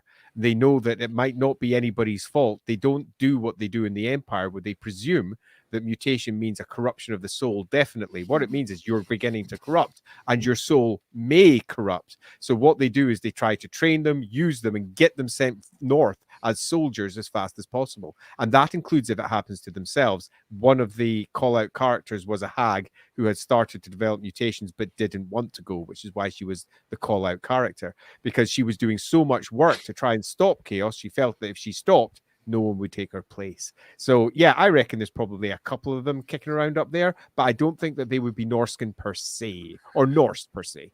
Yeah. That being said, like Total War obviously doesn't demonstrate it because it's a war game. The whole point is to fight with armies, and there need to be consistent themes within those armies. But Norskins are not a monolith. In fact, many Norskins don't use the term Norskin because it's like the continent. It's not a country. And they don't see eye to eye with each other. But there are Norse cults that have held on more to their ancestry, as far as they were not originally. They have always worshipped gods that some Southlings would not agree with, but not all of the Norse ones were full on like chaos worshippers. And many that exist in the North are far more peaceful and are willing to work with other factions. Like there are Norse tribes that trade with the Norscan dwarfs, and the Norscan dwarfs will not trade with the really chaosy ones. Yeah. One thing to remember about the Norse is that they're, to begin with, a relatively tragic tribe, so to speak, in that the Norse were driven north by Sigmar. They refused to join Sigmar in his great campaigns. Yeah, he genocided the shit out of them. So he genocided the shit out of them during his rule, and he pushed them out into the sea, out into Kislev, pushed them through the Ungals. Many of them had to sail north and go over towards the frigid north. They went there because they were forced there by the Empire. But they had their own gods, their own views, and eventually the sheer reality of their situation meant that the further north their peoples went, the more they realized that there were certain powers up there that if you did not pay heed, they did not suffer you to exist. The good old chaos gods are not the happiest of people. So practicality alone meant that many of them worshipped the chaos gods, but not worship. It was more appease them. You got to remember what the whole worship thing means, but the chaos gods liked worship. So there was a bit of a call when they moved from trying to appease them to those that started outright worshipping jealous gods. And that's when it all went quite wrong for the Norse. This is more a question for you than me because I was not around then. No, not really. No, the Norse, I mean, all the way back in 3rd edition, I would say, rather than 4th. If you take a look at what they did with Manowar, where they basically just made them Vikings again. And if you take a look at the army lists that were in 3rd edition, in the, what was the name of the book? I'm looking at it. It's over there. 3rd edition army book. Anyway, I can't remember what it is. They're basically just Vikings. And they don't so much, as I recall, directly call them out. They give them a slight name twist here or there, but it's really weak. But you've got to remember that those editions of Warhammer were actually created for people to play with their war game miniatures. So you'll find that their Cathaeans were just Japanese models. Their Vikings were Viking models. Their Holy Roman Empire models were used for the Empire. And then they were really awesome because they could also take their Lord of the Rings models, their orcs and their elves, or their whole Melnibonian range that Citadel made. They could take those and say that they're high elves. So the whole foundation of the Warhammer world was nothing more than taking models from the real world and dropping them in. So there's an awful lot of real world gods slippage into the early products because, well, it's not slippage. They were just using that. And then, bang, they created the Warhammer world, which took all of the models from all of the different war game ranges, dropped it in its own world and said, yeah, but now it's this. But you can still use those, but now it's this. And they started twisting all of the names over time. And it in particular became a real thing with the dawning of Warhammer Fantasy Roleplay 1st edition, where they then detailed it all. Yeah. That was weird. Your mic got muffled for a second, but it sorted itself out. Stinking mic. Yeah, it's fine now. But yes. Davy Jones, insert always has been meme. Yes. If you go all the way back to 2nd edition Warhammer Fantasy Roleplay, the Realms of Chaos or Tone of Corruption, there's a whole chapter Norskins that goes very in depth. That a lot of the southern Norsca can be very loosely divided into northern and southern tribes. The southern tribes are not what you would call like evil. They are far more open to trade, and a lot of Norskins live in like Marienburg and Altdorf, and they're like all over the place. Yep. And they're big guys, but they're welcome members of society as long as they're not overt chaos worshippers. A lot of people will tolerate them, or even like them, because they'll bring really exotic materials from like whaling on the ocean, or from certain other areas. So yeah, there are good guy Norskins all over the place. You could easily play one in Wolfrup. It's awesome. Oh yeah, totally. They're a proper character concept. The Tome of Corruption was a book that I was deeply involved with. And the addition of all the Norscan culture in there was an important part. It wasn't chaos sorcerers that were added, it was Victes that were added, those that appease the gods. And yeah, worth having a look at. The Tome of Corruption, relatively easy book or PDF to go find if you wish to do so, because it gives quite a lot of detail about Norscan society that's always certainly going to be overwritten at various points, but it's still a really good thing to look at and get an idea of what the Warhammer world's like. Yeah, even in Total War, like there's a reason your shamans do not wield the chaos lores; they wield the regular lores of magic, and it's because like they're not full on chaos sorcerers. It's more complex than that. Okay, we got to start firing through these. Do hags make elementals like Arabian Jinn?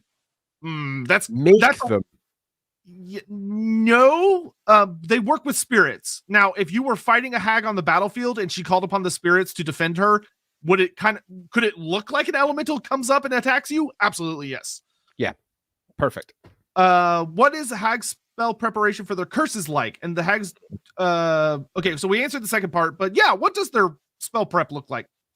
Okay, so their preparations tend to be particular ingredients that they need to get, which require special ingredients that are caught under certain circumstances. So their spell preparation involves, to begin with, preparing their ingredients, and their ingredients can sometimes be very difficult to organize. Once they've got those, they then need to attract the spirits to them, which is what the ingredients are for. That helps the spirits come, and then they manipulate the spirits directly using the equivalent of what other witches would refer to as channeling. Channeling is nothing more than your ability to effectively imagine your hands reach out and grab the winds of magic and fuck it about a bit. That's what your channeling's doing. And it's your ability to change and move the winds of magic. They don't move the winds of magic. Instead, they use the same skill to do that to spirits. And they use that to manipulate the spirits into doing what they want. Some spirits will not like this. Some spirits are more than happy to do this because it's in their nature. Other spirits are sort of happy to do it because they've been told to, because there's deals in place, because they've been appeased in some fashion. Often the ingredient is nothing more than a method of appeasing the spirit so that it can be manipulated by the witch. Yep. I'm just gonna fire off very, very few little things here of like, no more than a sentence. Could you have Krakadrak dwarf units as a subfaction Total War? They could, yes. Do I think it's ever going to happen? No. I think there's too many like bigger dwarf things they have to deal with first. I wish the Strigani were that lucky. If you mean the sense that they're like playable or expanded upon, they are. You just got to look in the right books. But Strigani often feature very heavily as like really fascinating NPCs in a lot of the little adventures, and those can give you cool ideas for character creation. You can absolutely make an awesome Strigani character. John Lacole, I heard that the Ancient Mother, I think you mean the they're all largely is involved in the Ice Witches. Is she also involved in the Hags? Potentially. We've touched on that. Potentially, it's complicated. The answer is yes and no. Yeah. How much would a thing in the woods chuck? Okay. Thank you.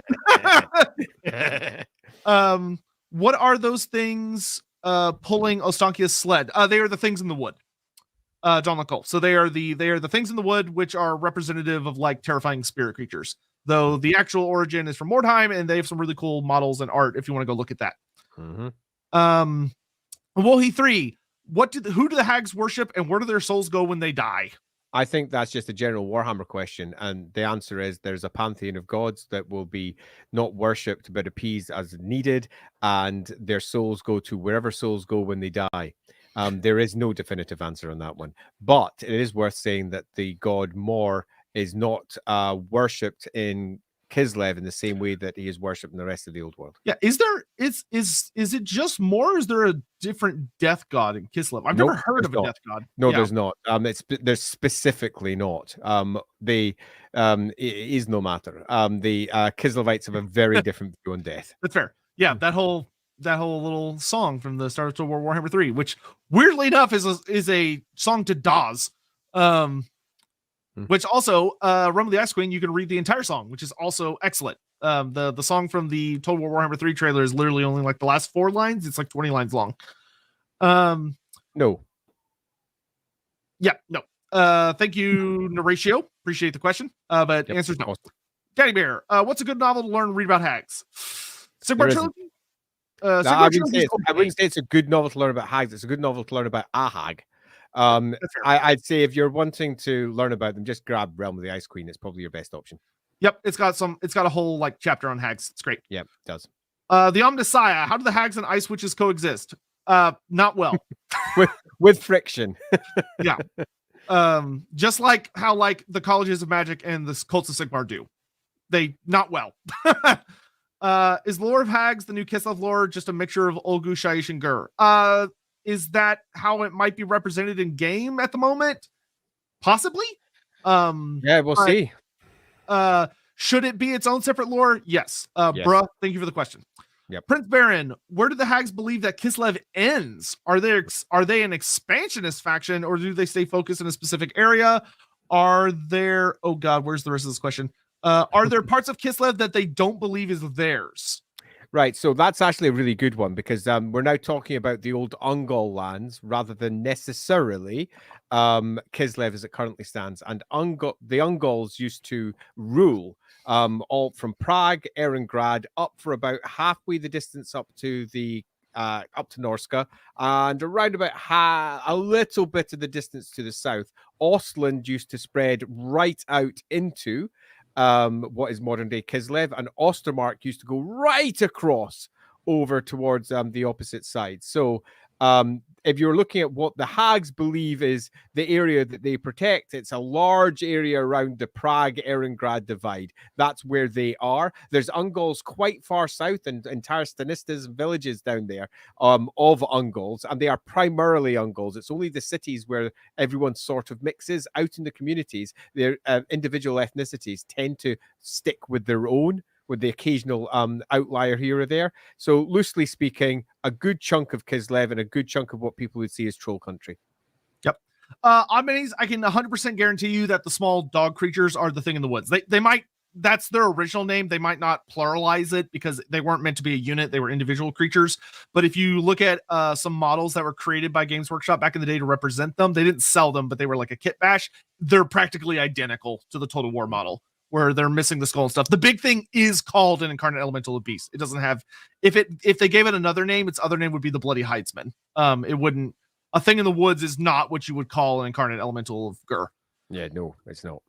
Is Ostenkia, okay, this is a gameplay question. We don't know yet. We're waiting for more details from Creative Assembly. Stay tuned. But Deadass, thank you for the question. Cincinnati. What is the purpose or plan of the hags in the world? Do they obey the ancient widow? Do they care about the land the same way the wood elves do?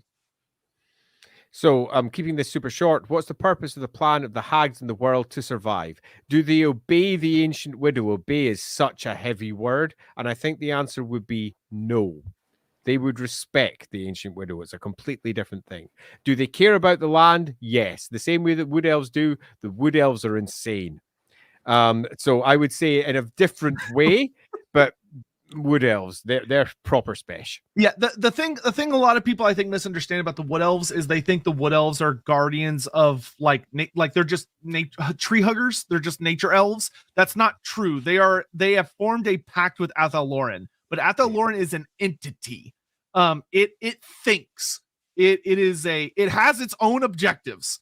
It is a weird, like, it protects what is called the weave, but the weave is not the exact same thing as nature. There are a lot of similarities, but the weave it's different. It's complicated. We don't have time to get into it. Weird ass elves. That's what they are. we don't have time to get into it. The answer is no. Repo Man has confiscated Mother Ostunkia's RV. Yep, thank you. And there's no lore of hags. Andy, would you like to retract your excitement about what is being done with the hags? No, I'm generally speaking really happy because they exist. They're there. The alternative would be there would be no hags. Yeah. You know, so no, I think it's great that they're in there. I spent a lot of time trying to make them make sense within the world, and it's lovely to see that other people have come in with a completely different framework because they're stymied by what the game can allow, and they've managed to create a lovely version of them. Are they the same? No, but they don't have to be the same. Yeah. Infiltrator of Troy, appreciate the question, even if it's very negative. But it's like, So just negative's good. just because things are not implemented in the best possible way does not mean that it's trash. It just means it's different. Yeah. It's that's life. Sometimes you gotta roll with it, guys. Mila, when the hags cast spells from Lore Hags, I think we've already answered this. Spirits. This answer to the most questions. Spirits. Brilliant. It's brilliant. It's such a casual term. It's today's version of elf bullshit. It's just spirits. How does one become a hag? Is it decided at birth, or does one choose to become a hag later in life? Yeah, one doesn't choose to become a hag, sadly. Right, it's pretty simple. I'll run through it as quickly as I can. Children who have the sight are taken into the rota where the wise ones are. You can only be a wise man if you have the sight, and if you have the sight, you can see the spirits. You can also see, once you've been a wise one for some time, chaos that lies within the hearts of others. So you have your wise ones, and they're the ones that lead the community from one aspect, from their little circle. Some of them will go further. Some of them will be picked out. Some of them will suffer a tragedy. Some of them will effectively be the witches amongst them, and they will become the next generation of hag witches. And none of them really want to be. Most of those who've got the sight do not want to become hag witches because it's horrific. Yep. Yeah, you lose your life. Yeah, pretty much. Yeah. Just imagine you're sitting there. Just to give you an example, you're a 25-year-old woman with a husband and 2 children, and you're a part of the wise one circle. You've been part of the wise one circle since you were 14, and then on your 26th birthday, the spirits come. On your 26th birthday, you look 41, and you come out and see your husband, and he looks at you and goes, "What's happened?" And then you have to have that conversation. The spirits have come. I'm now one of the witches. I'm one of the old witches. And then 4 years later, she looks 60. Her entire life has changed. Her husband now is confused as to what's happened. Nobody wants to become these, but it is a cost that they have to pay. Yep.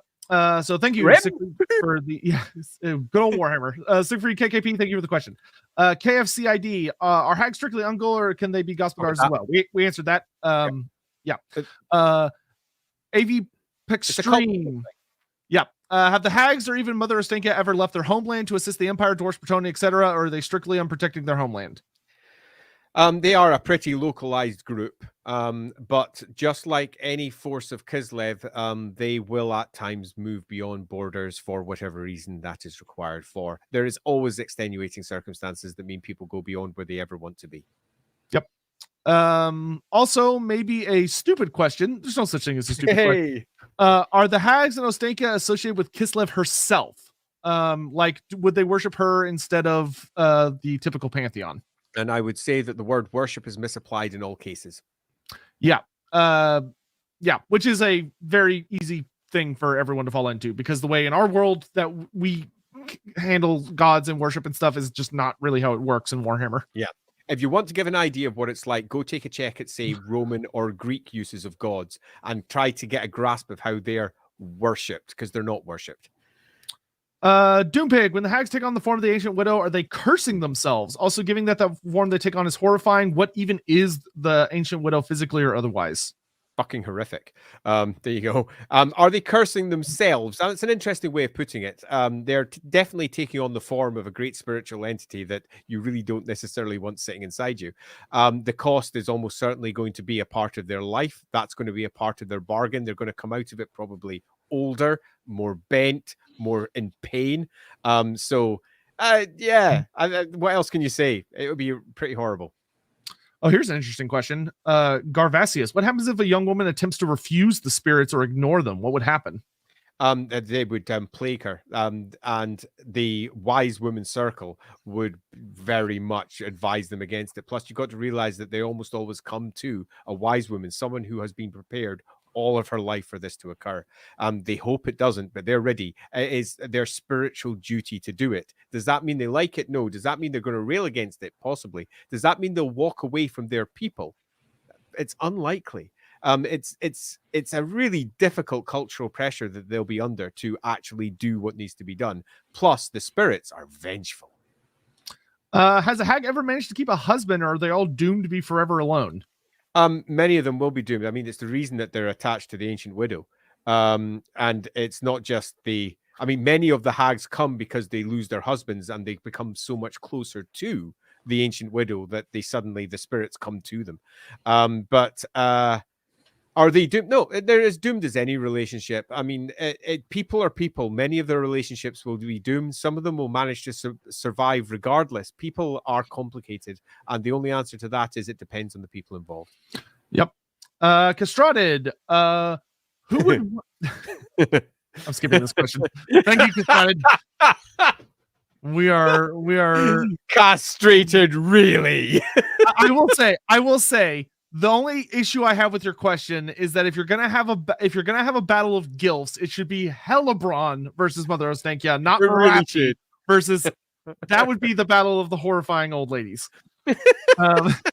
Jesus. Second bout of insanity. Yeah. Are there any links between the Kislevite wilds and the forest and hags and the face tree spirits of Athalord and related places? Yes. Yeah. Spirits be spirits. The spirits be spirits, plus the world roots extend to where pretty much every forest in the world. So loosely speaking, yes. Mason Jack, how cute is Quick Head Taker? Unrelated. He's adorable. Diego Assassin, what would happen if the hags found a boy that was gifted? Yep. It's horrendous, but poor boys. There's a boy crisis in Magic. That's one of their few hard lines. They don't like letting mutants live. But some hags have a network where they allow mutants to survive. They train them and send them out. But male wizard, it's basically it's like finding a Chaos Marauder in your camp. Ratwood, are the children of hags treated with reverence or other special types of treatment because their mothers became hags? No. They're just children. An unfortunate side effect of that is that in Magic in the Warhammer world is almost certainly genetic, and that the ability to do it almost certainly is. So it means that children of powerful and older hag witches almost certainly are going to become them in time. And I think that a very nice character would be a potential hag witch that was born a hag witch. That would be a really fun character, born old and wizened, and then has magic from birth. But no, nothing special unless they turn special later. Yeah, this is actually technically not true. It's not revealed in most sources what happens to boys. They are taken, but they are not killed. Though there is a short story that is fantastic that reveals what potentially becomes of them, and they are known as the Sons of Bretonia. And they are super badass. They are like terrifying, gifted warriors that ride on kelpies, and it's a unit I want really badly until we're Warhammer. Yeah, cut a long story short, no. Yeah, there you go. Okay, so the rest of these I didn't have time to put in here, so I'll just have to read out loud. Infiltrator of Troy and the Old Lord, what did the Hags do?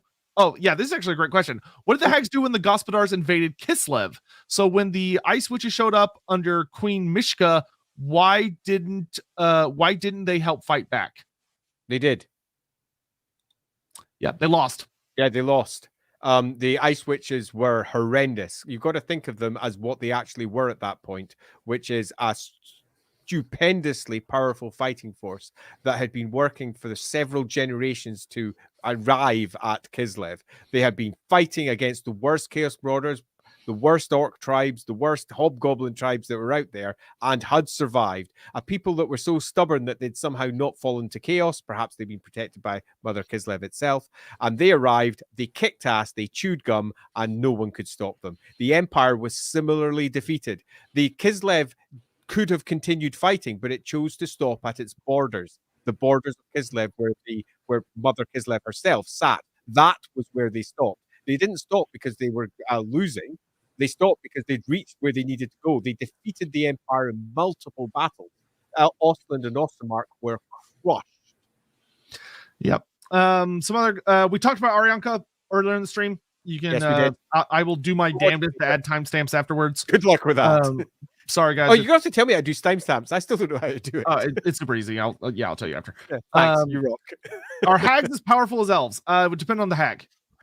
And it's how long's a piece of string? Yeah, power comparisons are weird in fantasy. It's not they really are.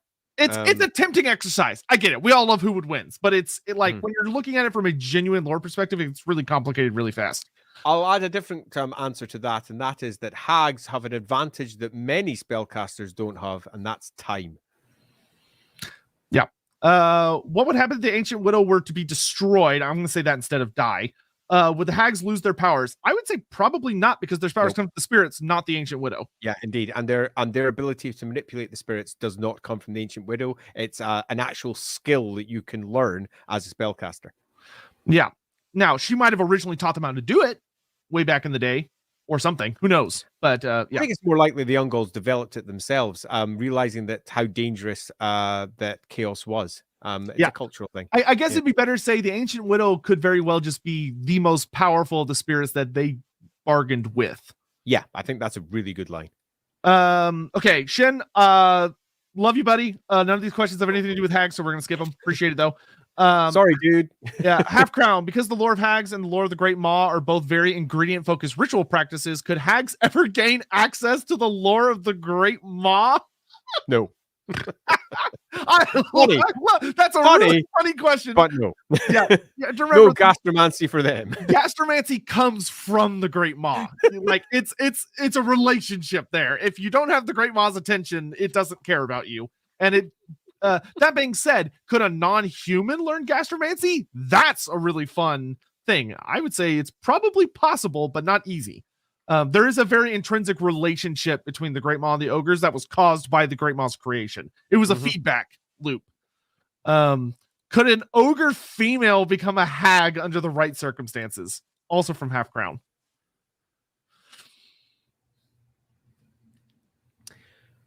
That's one of those ones where you go, no, but in that it's not a natural outcome given the nature of ogres and the nature of the type of people that they are. I just can't see it happening. But I'm sure a story could be written where it did. It would require very specific circumstances. It would require really specific circumstances. So my gut instinct is, don't be daft. And then, but I'm like, I could write that. I could make that work. Yeah, ogres, they're not stupid. They think different from us, so we think they're stupid, but they are not stupid. They just have very different brains because they don't have imagination as we understand it. They don't. They're just different. They got a really intense case of aphantasia. Ogres are only stupid if you apply a human set of intelligence. I'm also going to call out this comment in particular. It's not just that they're uneducated. You can try to educate an ogre, but there are certain things that ogres just will not get. In the same way that there are certain aspects to magic that humans will not get, because there's certain aspects to the sight they just don't have. They see differently to, say, the elves or to the slan. So they're just different. They will excel in certain areas and be far better than us in a whole variety of things. But equally, we outdo them in others. There you go, ogre. She eats. It just eats something with a spirit in it. That's pretty much on it. Well done. Saint Snowmad, if Kislev is getting the incarnate elemental of beast, what factions could the other incarnate elementals go to? What would those elementals be like? Okay, so we only received battle profiles for 3 of them, which were beast, fire, and death. Warhammer Fantasy Roleplay has since added life to the equation with artwork and like a profile and rules and stuff. And then we have a lot of hints and stories and legends about what light and metal are like. We have no idea what shadow and whoever I'm missing heavens are like. We don't know what those two are like at all. They've never even been vaguely described. That being said, I would be shocked if we got all of them. I think it's likely we will get the 3 from the original books. I would personally put Death and Fire in a Araby faction if we ever got them. I think Araby would be awesome with incarnate elementals. I'd put all of them in there. Well, yeah, that's fair. As far as like, it just, you can technically they can go anywhere where that faction has that kind of wizard, and it would not be inappropriate for them to be there. because they're literally just manifestations of those winds. Thank you for the question. Let's see. Islington, what if any are the links between the Famir and the Hags? None. We talked about that. Shen, would Mother Ostenkia start in a magical forest? We don't know yet. I could absolutely see Mother Ostenkia being in a magical forest. That would make sense. They're very spirit heavy, so yeah, that would make sense. Infiltrator of Choi, Sotek compared the women that gave Garion/Azazel the advice on how to betray Sigmar to an Uncle Hag witch. Was she actually an Uncle Hag witch? No, she was just a witch. She doesn't actually involve herself with spirits. She has her relationship to the Umberrigan tribe is very similar to a Uncle Hag witch's relationship to many of the people that will live around her, is how I would say that. It's a cultural equivalent. The elemental incarnate of the deeps is just the Necrofax Colossus. I mean, technically you could argue that any vampiric creature is just an incarnate elemental of that lore of vampires, and you're not technically wrong, but you're also not technically right, because it's not that wind manifesting itself into a physical shape. It is you taking magic and putting it into something that's already there. Would be my argument. And I don't even know if you could have an elemental incarnate of the invented lores. I don't think you could. Maybe you could. I don't know. That'd be weird. You could, maybe. It would probably be really nightmarish, though. I would not want to see an incarnate elemental lore of vampires. No, thank you. Literally just being Nagash. Keplum, when exactly were the Hags using all those enslaved, tainted / mutant Kislevites they gather up for? Could their deaths in the Hag rituals feed the ancient widows, similar to sacrifices to the chaos gods? Yes, they could, but that depends entirely on the nature of that spirit, and that has yet to be actually defined. There you go. Then Keblum, what did the ancient widow's husband do? Men are too emotional to wield magic. Prophecies about the ruination of Kislev's magic by a male using her magic, granting hab magic to some women when they become widows, a land frozen eternal ice. Just what the hell did that man do? And that is a beautiful question that deserves to be answered. I specifically set that one up myself. There's a reason that she's called the widow. It's not just because, it's a nice name. There's definitely a story there that's not been plumbed. And is that attached to other stories in the area? Perhaps. I imagine someone at some point will attempt to answer it. Yeah, I that's a awesome question to explore, because I think so. There's a lot potentially there of, like, in some ways with all the ice and everything, it's like, oh, it could be loss. But then when you think about how much she exiles men, it almost seems like there was something almost more abusive going on.